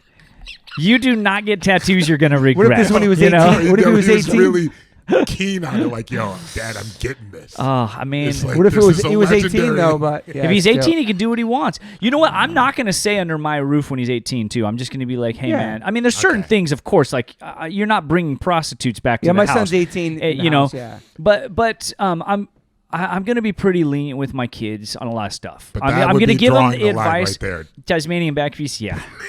But you know what? People ask, what if they want to get tattooed before they're 18? And I've gone back and forth with this. I've said before, no, they have to wait. And then I've also said, nah, I'll do it. You know, like I have a friend. I made Max wait. I have a friend, and I won't say who. Yeah. Because, you know, there's legalities involved. But I have a friend who he got his last name across his back when he was 15. And then his other boy did, and his other boy did. And one of his boys, he was like, nah, man, that's what you're going to do when you're 15. You get this. And it's kind of like, and he did it on them, you know? And man, I honestly, I pushed stop on the... now I see why the comments are shut off. No, now it's His just phone skills, man. But I think there's beauty in that. Yeah. I really think that there's a lot of beauty in that as a family, you know, and some people will disagree, and that's fine. That's fine. Right. That's cool. You know, like, if my kid is 15 and I think he's got a good head on his shoulders and he's doing good in school, or he's just doing good in life. Yeah. You know, like, your kid is doing great in life, man. You have such a good kid. If any of my kids turn out to be like your kids, I would be so stoked. Thank you, brother. And if my kid was, 15 or 16 and was like, Dad, I really want to get this tattoo. You know, it has a lot of meaning. It's, like, maybe it has a lot of meaning in his life. Maybe he went through something. Right. Maybe my kid gets cancer and beats it, and he's like, Dad, I want to get this ribbon on me. Yeah. It means a lot to me. Mm-hmm. And I'm getting emotional just talking about it. It hasn't even happened yet. That's fucking It's heavy. not even something that could even happen. Got real heavy. And he says, I want to get this. I'm going to be like, son, sit down. Let's do this. I'll do this tattoo on you. Do not tell your teacher. Because it is illegal. It's actually scarring and marring the body, and it's a form of child abuse if they're not 18. I was just gonna. I thought so, man. And if you get it in a revealing spot, like near a crotch or a nipple or something like that, it could be a form of child molestation or a level of it. And there's been tattooers that have tattooed those private spots. That a girl had a fake ID, and he got a form. He has to register now for the rest of his life. Can't get off the list. And I'm like, man, holy shit, that sucks, bro. Just by waiting like another year or two. Yeah. So we check IDs and we do all that, so we don't tattoo any underage. But I never knew that shit. It's crazy, man. That's messed up. My son. But I won't say it. Yeah. I won't say that I have or have not tattooed anyone underage. Mm-hmm. Or been tattooed underage. I got tattooed when I was 15. So what am I supposed to say to my kids? Right. I know. You know? But I'm also going to say, well, your father also didn't die. You didn't get hooked on drugs, and you didn't hang out with neighborhood gang. Yeah. So what's your excuse? Yeah. You know? My son was trying to get that. He was 17, and he's like, they're doing hand pokes in the back of the classroom at his school. He's like, I want to get one. I said, no, so you can get tattooed by any tattoo in the world. Just wait till you're 18. And he kept pushing. He never got it. And then he waited. He's got Morse on his back. Dan Smith did his first tattoo. Yeah. His back. So he waited, but like, just wait, man. You can go to anybody you want to go to. Like, take your time. But hand poking in classrooms is you have so much time. I know. That's the hard thing that I try. People rush and get. That's what I did. My hardest thing to describe to young men and women, you know, because they're not children. I don't want to demean them by calling an 18-year-old a child, but it's hard for me to explain to them how much time they have when it comes to getting tattooed, but how little time they have when it comes to other things, and they'll understand it later. But by the time that they understand that time has passed. Mm-hmm. Yeah. So it's a hard thing, you know, like to explain to people. It's like that, you know what, I should just make them read that column, Wear Sunscreen. You remember that one? Did you guys ever read that? What's that? Anyone listening, look up the column. This woman wrote it. It was a column for the Chicago Sun, I think it was. And it was called Wear Sunscreen. And it was advice for life. It says, ladies and gentlemen of the class of 19 whatever, and she, 1980 something, and she just kind of goes off about advice for life. Do yourself a favor and read the column Wear Sunscreen, and it's beautiful. Okay. It's a beautiful column, and it's advice for life, but it's a lot of things like that talk about how you only really understand things once they're past, right? You know, and some of it's quirky, like take care of your knees, you'll miss them when they're gone. You know, and there's some things like that, but there's some beautiful quotes in there that I still use in my life. That. Like one of them, I've said to my children, I said, hey, read the instructions even if you don't follow them. And that's one of the things advice in there. And it's so like that true. too. Yeah, right? Yeah. I do the same thing. Because, man, who really reads the IKEA instructions? You're just like, I can assemble this, I'm such a nerd. Are you? Do you do it? So into You read them all? I read any instructions for the simplest true. things, like everything. I'm like, I admire that. You did that for me for my weight bench. Thank Right, you. You right. do that. It's Because I just put it together I'm and fall apart such a later. nerd. I'm like, oh, let's go through the booklet here and check out all the things here. Yeah, but it's true because the lazy man works twice as hard, and I have been the lazy man where I haven't read the instructions, or I've done it half-assed, and then I have to redo the whole thing again, and I just work twice as hard. Facts. And that's a good point. a great phrase, man. The lazy man works twice as hard. That is a lazy great man phrase. or woman. I got to step my reading up for sure. You read I you read agree. books? I love books. It saved my. Are you reading a book right now? No, I'm not actually. Okay. But I have like a list that I have to go through. Though. You read books Yeah, too, I Tim, or mean, no? I used to read a lot more. I haven't been able to. Family, kids. Yeah, man. Why I want to, you know what I mean? Like, do I go date night with the wife, or do I sit at home and read a book? Like, Yeah. you know, my priority book fell down on the priority. I do still read a lot though, because I have small increments of time to read, and I read a lot of information. So for now, it's more real information. Right. Yeah. I'm like, I want to know about this, and I climb down a wormhole in that half hour that I have on my phone, and I just sit and I read about a specific thing that I want to learn about. But I love books, and books. I'm with you. Books have saved me in a lot of ways, and they've opened my mind up in a lot of ways. I feel changed after reading some books that I'll never be the same. No you doubt. know? That's very, very true. Yeah, like when I was young and read The Alchemist. My apprentice gave it to me. He was like, "Here, you should read this." My first apprentice, Brian, and he gave me The Alchemist. And man, I loved that book. It's such a simple little book, but I think that a lot of young people should read it because it's a kind of advice for life as well. But yeah, there's books in my life that have like changed me, man. Definitely, like totally traveling changed me. was where I would read a lot. Yeah, for sure. Yeah, sitting on a like- plane. Or on the bus always. bunk. Yes. Yeah, that's true. Yeah. That, because when you were talking about time, it's so interesting, like how to get away from the internet and stuff. But living a lot of my life, unfortunately, like alone at the moment. So it's hard to like really get yourself away from the internet when you're come home, you're by yourself, there's nobody there. And it's just like you can lose time that I've true. noticed. You can. And so it's really to get that discipline where it's like, you know what, I'm only going to use this amount of time.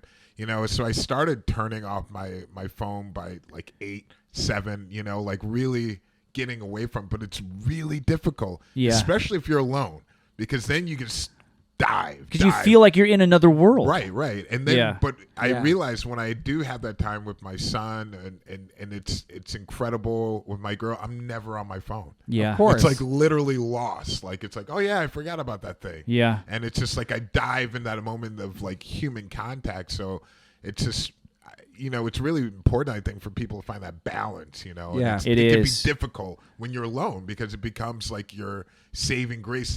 I can go here on the internet. And Well, just because dive you in. have to make that choice for yourself rather Yeah. than someone kind of making it for you. True. And it is hard. Oh, yeah. Yeah. You know what's great about doing that, how you said you can actually detach completely by a book, is that normally when I do that, I'm on my phone or watching TV, but, I'm a productive guy, and when I get through the day and I get anxiety if I haven't been as productive as I wanted to be. But for some reason, when I sit down and I read a book, I feel as though I got something done. Like I actually feel I have a overwhelming feeling of productivity. Like I actually did something with my time that was productive rather than do something that was unproductive. Yeah. And I think sitting It's a good online feeling, is unproductive. It And can reading be. a book and enhancing your mind and your knowledge, and you know what I mean, is productive.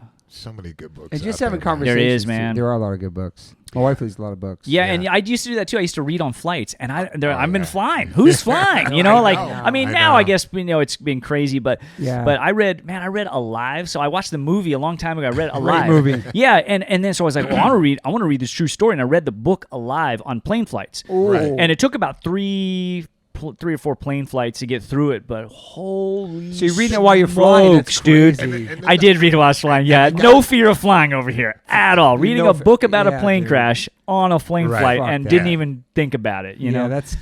I've flown over those mountains too before going to Oh, Chile. yeah. Is that the Chile? Andes. Andes. Yeah. Like, oh my god, that's where the movie's from. What were you gonna say? Scared? No, I was gonna say, I was gonna ask you guys, dude. Have you noticed that your emotions change from when you're flying? Like, what do you mean? Watching movies, Oh, reading. yeah. So emotional, right? So emotional. Yeah, is that have to do with the thought blood it was just- oxygen? Have you ever know. checked your blood oxygen? So after I've never COVID, I had a blood oxygen meter, and I checked it on a flight, and your blood oxygen gets down in like the unsafe range. It's like 93, 94. Wow. It needs to be 95 to 100 to be safe, and that's why you're so like jet lagged and tired and messed up. Drained. So I'm wondering if that has an effect on your emotional state. I've been so curious because everybody's scared and they don't realize it. No, I don't know. Like, I mean, I just know that I get over emotional when too. flying. Like, if I'm watching the simplest movie, Crying. Yeah. I While know. I'm crying. that? It's just like, what is going on? Maybe here? because you feel Yeah. so far away from everybody, even though we're a bunch of strangers. I think don't it know. has to do something with the, scientifically, like changing your body. I don't know. Maybe it's a combination Chemistry. too of like being so like, because you know how you're just rushing before a flight. I get pre-flight anxiety, like Me too. where I'm like packing, I'm getting everything ready. You know, you get this anxiety before you leave for a trip. You know, no matter how many 100%, trips right. we've all done so many trips all over the world, Even with and pre-check. I still and get shit. it. Yeah, just everything. And then maybe it's that moment you sit down and you're on the flight, and then you have really not a lot of things taking you know what I mean, away. Forced to and relax. you're forced to be with yourself and in your mind. Phones and then off. maybe you just it brings the emotions, maybe something like that. I don't know. Maybe. I love- thought You it know, was just only me. we should do a study on this. I think people have. Absolutely. somebody has. I'm sure they have. You know but what sucks is when they give you Wi-Fi in the plane. I used to love shutting my phone off for like 6 hours to East but Coast. the Wi-Fi sucks. on It does planes suck, still. yeah. Yeah, It's it just like, does. Yeah. Like when they, I mean, God. It's good why for they- text messages. Why did they even Yeah, come out text with your certain family. things? Like they would come out with like inventions, and I'd be like, why did they even come out of this? It doesn't really work 100%. Yeah. It's just like creating things that are like, it will kind of work. You know, like Ki- yeah. Wi-Fi on the Texting your plane. wife from the sky is pretty sick, though. That is cool. That's the Texting, thing yeah. is that it's for the texting. You know, I went to I did a camping trip in our RV to Halama Bay up in Central Cali. It's like on the way to Central California above. It's like on the way to Lompoc above Santa Barbara. Okay. Beautiful beach. Gorgeous. You got to take the craziest, longest, windy road to even get there, and it's a full dead zone. It's like the only dead zone on the whole California coast, I swear. And it's a total dead zone, and I was so happy for like 4 or 5 days to just not even think about my phone, not even think about like anything. They had some Wi-Fi, but it was so spotty, it wasn't even worth it. And I actually had to go to a payphone to call the guys at the shop and be like, everything cool? Do you guys? And they were like, exist, everything's payphones. fine. Enjoy your trip. You don't have to call. I'm like, oh, wow. Yeah, they have a It's payphone. like, God, I can't even remember any numbers now. Dude, it cost me like over $1 to call the tattoo shop. Jesus. Yeah. Do you remember? I mean, there's certain numbers I'll never forget, like my parents' Oh, yeah. phone number. Me too. Or my best friend at the time's phone number. Like, Yeah. I still remember. My home phone. But there's no way, like, a kid now. Can, No, I'll never no forget way, those. dude. And my mom just lost that number, the original home phone number, because they changed it now, and so they wanted to charge her like $50 a month or something to keep the landline. What? Because everything's all yeah. wireless Right. lines. So she actually had to let go of the number. I remember it, 871-2770. Yeah. Yes, you know, gone. and I remember my friends, my best friend, Right. 992-1557. Yeah. And you knew all the You numbers. knew all the numbers, Yeah, man. It yeah. was so, it's fascinating. I don't- 867-5309. Yeah. What? Hey, That sounds familiar, man. I was like, yeah, Tommy I know that Two one. Terror. Did we have the same friend? Hey, You could call that number back then, too. Yeah. Oh, yeah, Your yeah. wife was talking about calling it didn't up all people the time. fight? Businesses fight over that number in each area code, so they could like. I'm sure. Make money off it. Wow. Tommy Two Tone should have been banking on that. Yeah. Back in the day. It's like, come on, Tommy. What were you going to say? I forgot what I was gonna say. We got to Tommy Two Tone. Yeah, we Tommy did. We got to Two-Tone, Tommy Two-Tone. Just made me lose my 867-5309. memory. Phone numbers. Number. Oh, the Off the only grid. number I have memorized now. The Okay. only number I have memorized now is my tattoo shop. I actually know my tattoo shop number, good to know. and I memorized my wife's phone number, her cell phone number, because if I get, I'm not going to say it on the air, but if I get arrested, I need to make that call. You know what I They mean? take your phone away. Yeah, probably. yeah. Because if anything happens or I get arrested or something where I need to make one phone call without having to, look at my phone, and I need to remember it. I memorize my wife's number. Smart. And she has my my bail bond friend, this woman, in her phone. and she knows who it is to call. Wow, she knows exactly what to do. Yeah, you never know. Nobody plans on it. Yeah. I might be defending someone's honor, and who knows what happens, Not I that can't that see you would getting ever arrested. happen. Yeah, I think you're on a, Yeah. in a But good place. How many years How many years sober now? 12 and a half years. Yeah. Yeah. Thank you. That's Thank fucking you. amazing. What was the turning point like for you? It's in the first episode, but we'll have I'll say it. Yeah, I wasn't yeah. there, man. I So- wasn't there. I struggled. I tried to get sober for my first sober date. Look at it's underneath that tattoo. It's 10/27/97. That was the first time I tried to stop drinking, and then my actual sober date is in 2009. That was the first. That was when I actually got sober. So like 12 years later. So I struggled trying to get sober for that long, and then I'd been really I kind of gave up for a while, and then I've been really trying. And I met my wife, and I knew her, but we started dating, and I was like, man, this is the woman of my dreams. I actually met like the one for me. It's amazing, man. And then I overdosed in Miami. And I was on my way to the hospital in the back of a car, running every red light. My friend, who had gotten sober 2 years before me, driving me in his Escalade to Cedars-Sinai in Miami, and he ran every red light. And I remember my peripheral shutting off, and I was like, dude, I had a heart attack. So I was like, dude, am I gonna die right here in the back of this car? Right after meeting the woman of my dreams, and then she's forced to call my mom, who she barely even knows yet, and tell her that her son died from a drug overdose in Miami. And so after that, I was like, she wasn't using. No, she was. She was, but she's not. She's a normie. Okay. She was just partying because I was partying. You know what I mean? She could take it or leave it. Right. So I remember thinking to myself, and people say this, and I'm not religious, so I wasn't like, God, if you get me through this. I was just like, I remember saying to myself, Tim, if you live through this, you need to do what it takes to stop. And so I did, and I started working on it, and I screwed up 3 times after that. 3 stupidly, but just single incidents, like isolated incidences, and then I did what it took. I did whatever it took. Right. You know what I mean? I did the program, which people say what they want about it. It worked for me. Right. Yeah. You know, it doesn't. It might not work for everyone, and everyone works it a different way, but it worked for me, and it kept me sober. And that was the longest. I remember hitting like 6 months. I was all, holy smokes. This is the longest I've ever gone without a drink or a drug in my life since I started. It's like, I can't even believe this. And then I hit a year, and I was like, this is actually working. Holy shit, I couldn't believe it. And then now I don't like participate in it as heavily as I used to, you know. But I still, dude, I learned a lot of stuff from that, doing personal inventory of yourself and learning how to make amends, and then learning who you are and that you do screw up. You know what I mean? And then it's not really, everybody screws up, but what makes the person is how they handle themselves after they screw up, and they do their best to make amends, and then learning how to forgive yourself for stuff, because not everyone's going to forgive you for things that you did. You have to learn how to forgive yourself, and I still do it in life. I still screw up.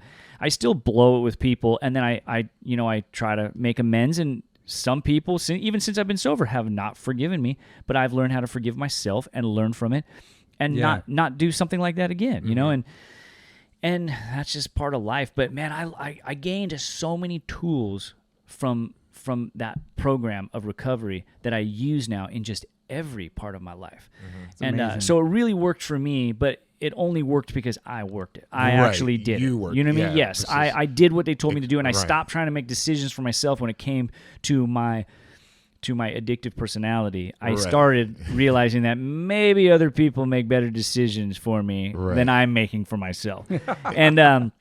And giving up that was really hard because I got control issues too, you know? So that's one thing that's helped me a lot, is being able to relinquish that control into someone else's decision making. In that last relapse that you had you talked? What was it that you were talking yourself into? Like, everybody's doing it, right? Everyone's doing it, and I've been so good. I've been so good.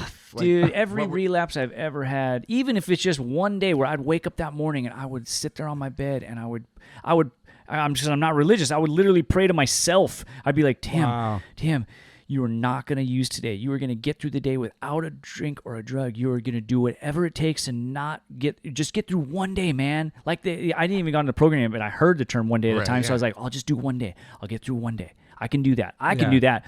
And then that night I'd be laying in bed at like 4 a.m. high on cocaine and Oxycontin and with like 6 drinks in me and a little bit of Xanax and being like, how did this happen? How did I get from this morning to right here? You know, so I just felt like I couldn't live another day loaded, but I couldn't seem to get one day sober. Right.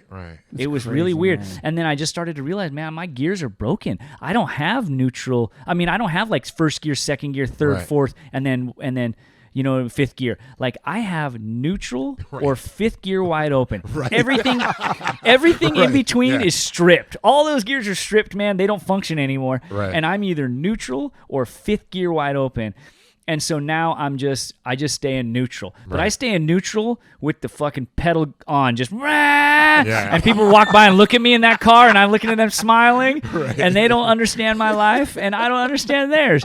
But I'm still at the pedal to the metal. I'm just in neutral now, and it's worked for me, man. And I don't see myself going back to it, but no one does. So I just you know. I just still kind of look at today as today. I know, I'm pretty sure, I'm 99% sure that I'm not going to get loaded today. I got a pretty good plan of today. And then I'll worry about tomorrow. It's day to day. Yeah, it's still day to day in a weird way. And I've gathered, I can look on my app, but it tells me how many days. When I punch in your sober day, to, you know, whatever, how many thousands of days I've gathered, just doing it one day by each day. Wow, man. Yeah.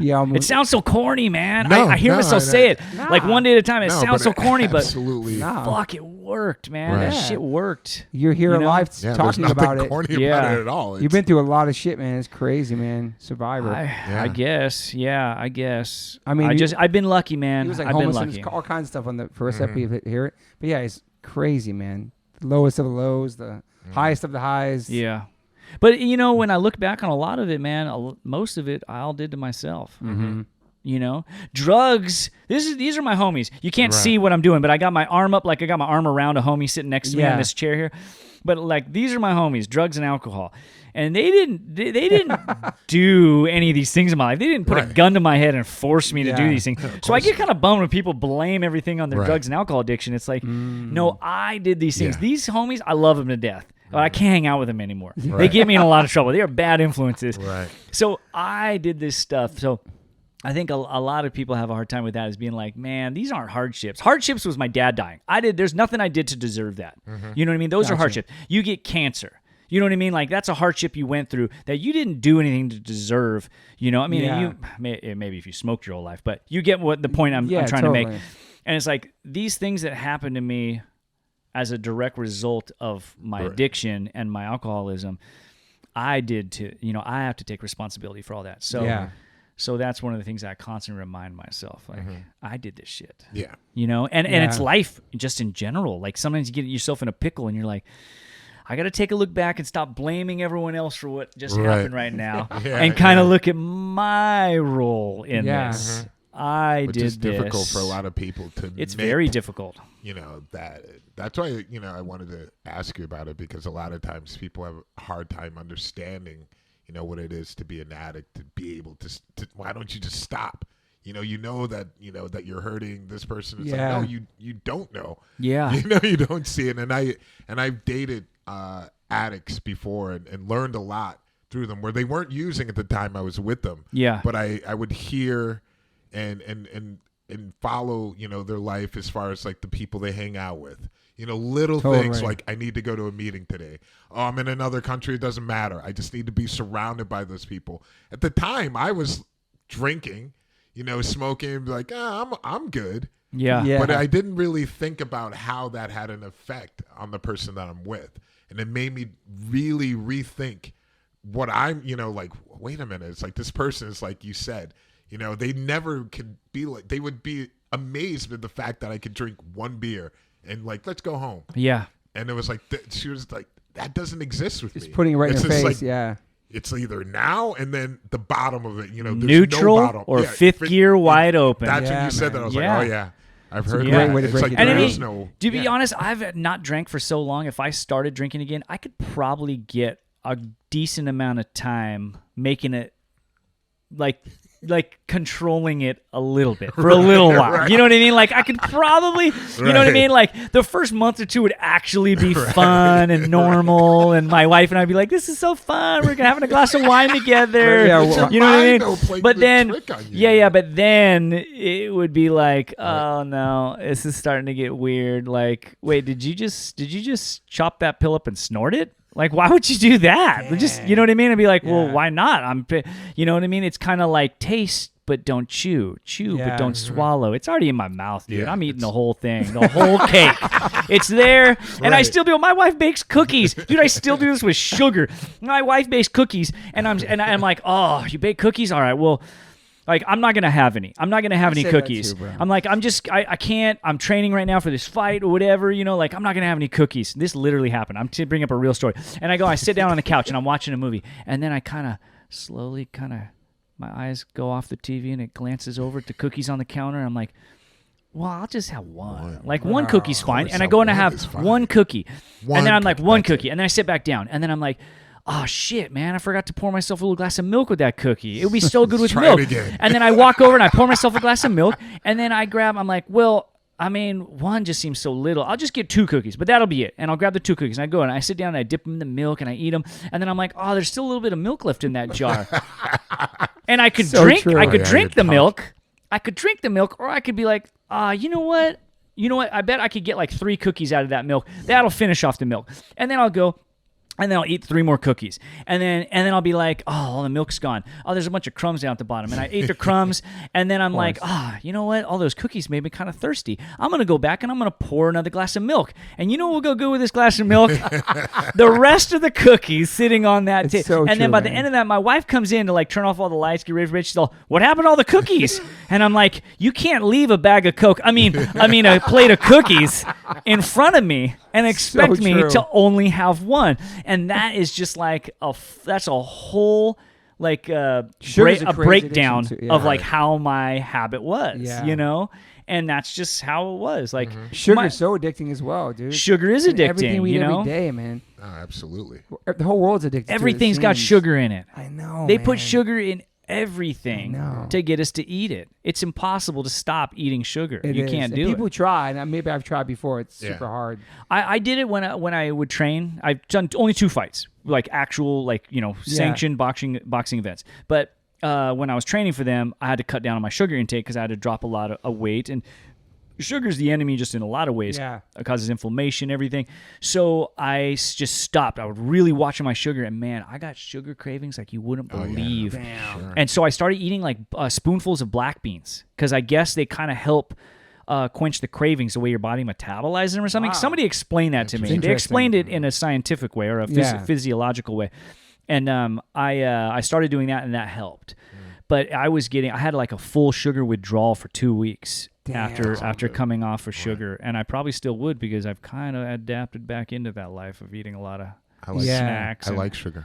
it's Me all too, I man. have, man. It's all I have. That's all I have too. Me too. God Yeah. That's like my God only- bless. If that's like a, Yeah, if that's I don't want to call it a your- drug, but it's an addiction, sugar. Vice. Yeah. Or a Yeah. vice. Totally. Yeah. I have that forever. You know, That's the there's one different thing. types of sugar I don't like that I stay away from, but there's definitely good natural sugar, Yes. like in fruit. 100%. I'm Yeah. gonna eat Totally. it. Yeah. I love it.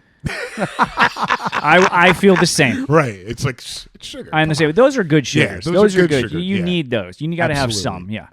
Healthy. Yeah. All right, well, fuck, man. We talked about a lot of good shit today. Yeah. We talked about coronavirus, sugar, Ooh, man. social media. Life. Yeah. That's an hour and 47. That's pretty good. Plus, the other one's going to be a already. long one. This is going to be a good one, though. Oh, cool. It's part Flew 1 right and 2. by. People are going to hate me by the time this is over. No. Stop. So people can, this will go right into the original one because this is a new 2021, and then they'll go to 2019. And you want to hear more about Tim Hendricks, keep listening. Here's his life story, the trials and tribulations, ups and downs of Mr. Tim Hendricks to get him where he is today. It's nice. Absolutely. It's a nice journey, man. Thank you for having me. Of course, Thanks man. for This talking is to me. fucking. Yeah, I'm do we need to stoked. cover anything else in here?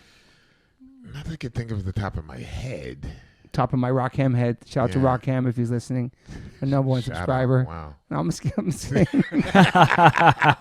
Anything else? Or Sade. Hope you listen, Sade. We love you. Sade. Anything else to tell Tim Hendricks? 45, man. You're young still, man. Think about it. I'm 51. You're 50. I do. I feel young in a lot of ways, and I feel old in some ways.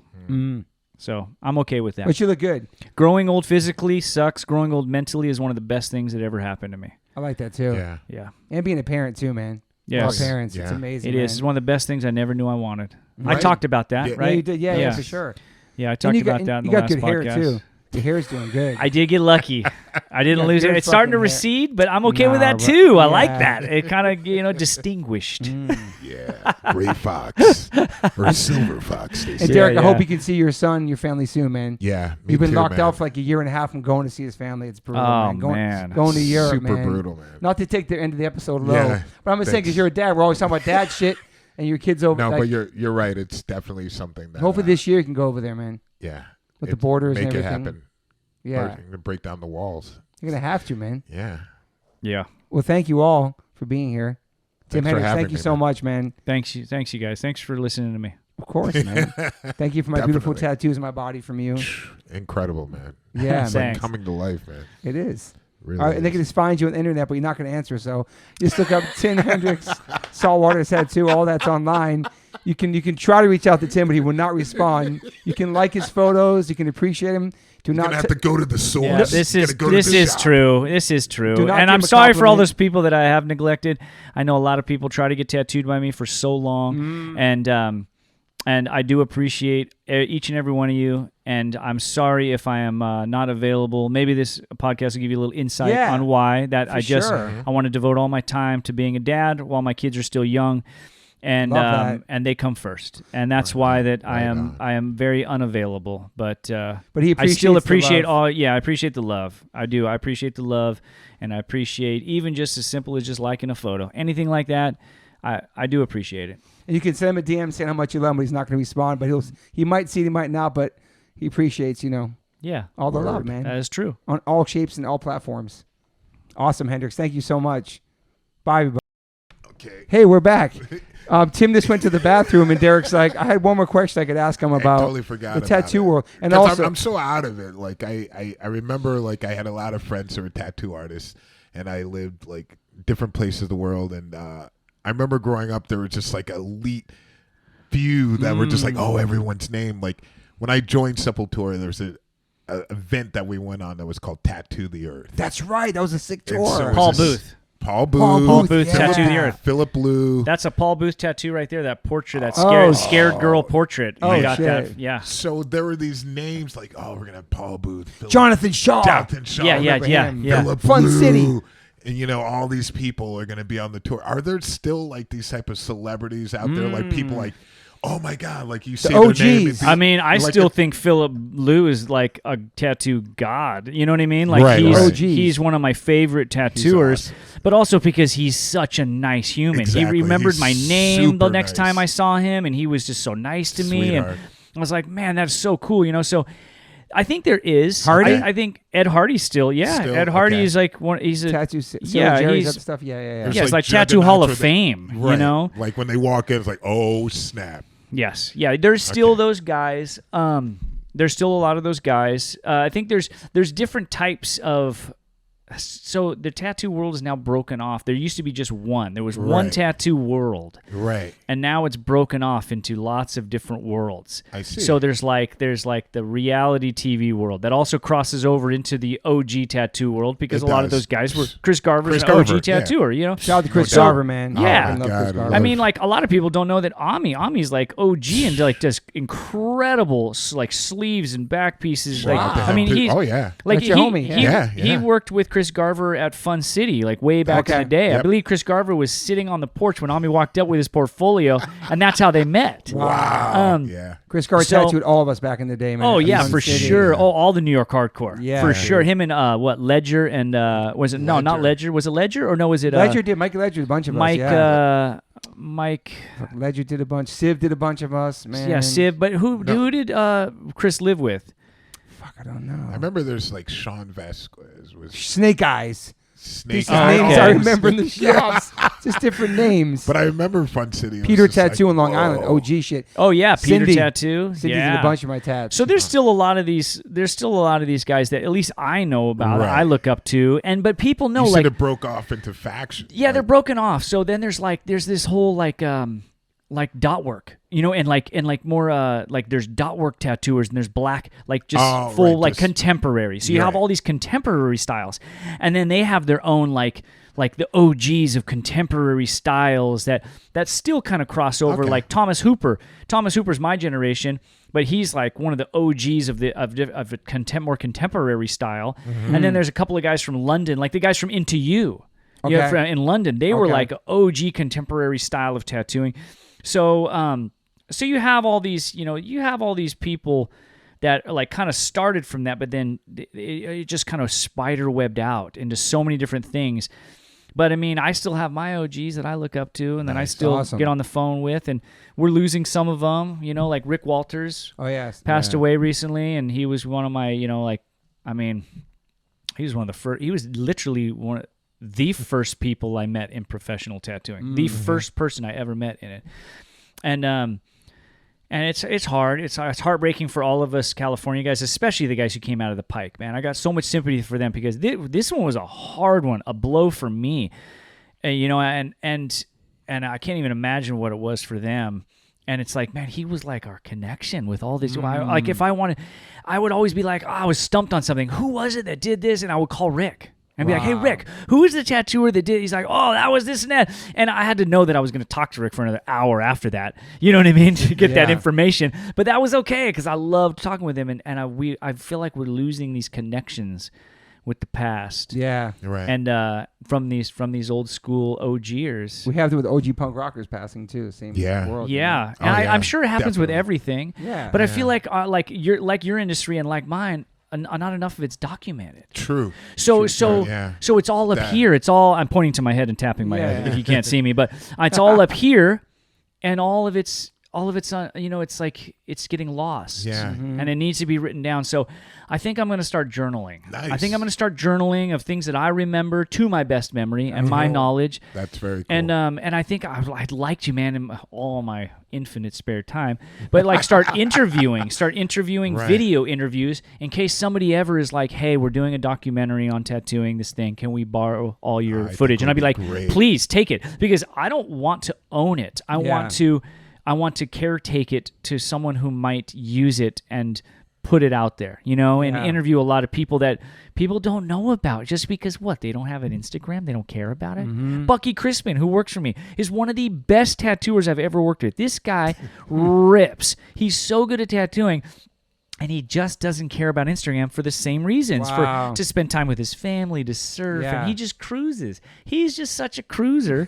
But that guy, anything can walk into that shop. Anything, even a tiny fine line thing. Like, I guarantee he could probably pull that portrait off that I did on you, but he doesn't like to do it.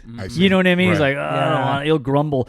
But anything that comes in, these fine line little things, he'll do them perfect. A huge tiger that he just did on this body, no problem. Just drew it up, boom, laid it on. Like, he rips, but he doesn't. No one knows about him. So I want to interview a lot of these would be people. super interesting. Yeah, that people just don't know about. They don't understand these underrated tattooers just because they don't scream on Twitter like I do. I used to get tattooed by Scott Harrison. Remember Scott Harrison? Oh, Scott, yeah. Scott rips, bro. Yeah, Andrea too. She did all the Geiger What stuff. about Guy Guy Atchison? Atchison. Yeah. He was huge. Yeah, he was huge. Carrie Barba. Carrie Barba, dude. She was like doing color portraits way before all these kids were doing color portraits. So yeah, I mean, nah, but I think Scott that's Sylvia, really man, did a important. lot of stuff on me. Brady Duncan, Jinx-proof tattoos in DC, man, back in the day, like. and a lot of these people are still relevant. Scott's still relevant. Juan Puente's still relevant. Freddie Corbin's still relevant. These are all dudes that I look up to, you know what I mean? As not only just as being my friends, but as being tattooers and good humans. Yeah. So yeah, I mean, it's a very long answer for your short, but quick question. But documenting it would, it would be I wish, so man. I wish. Incredible. I honestly, if I won the lottery, that old phrase, if I won the lottery, if I didn't need to worry about money again for the rest of my life, I would probably spend a lot of time documenting and just paying out to document. Even if I couldn't make it, if I was I got to stay with my family, we're doing a camping trip. But you guys go and interview this person. Yeah, they're a friend of mine, and interesting, and to have that. Yeah, and the same with the old school dying musicians. Like.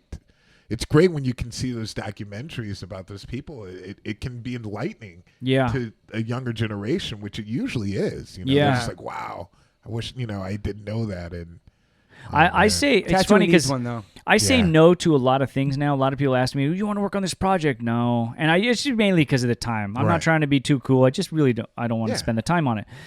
Like a book or this.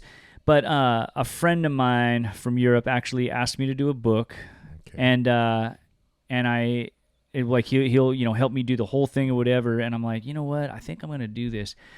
And the only reason why is for that reason is because, and not even for anyone else to see it, to like just show all the work that I did, to tell a story or to do all this stuff, so my kids can look back. Exactly. On it. So my kids, awesome. Because my dad died when I was 12 and a half. I don't know. I may die on my car ride home right now. That's how fast. The real worries in life happen. They hit you at like 4:37 in the afternoon. You know what I mean? Like, there's no sense in worrying about shit because those are the real worries.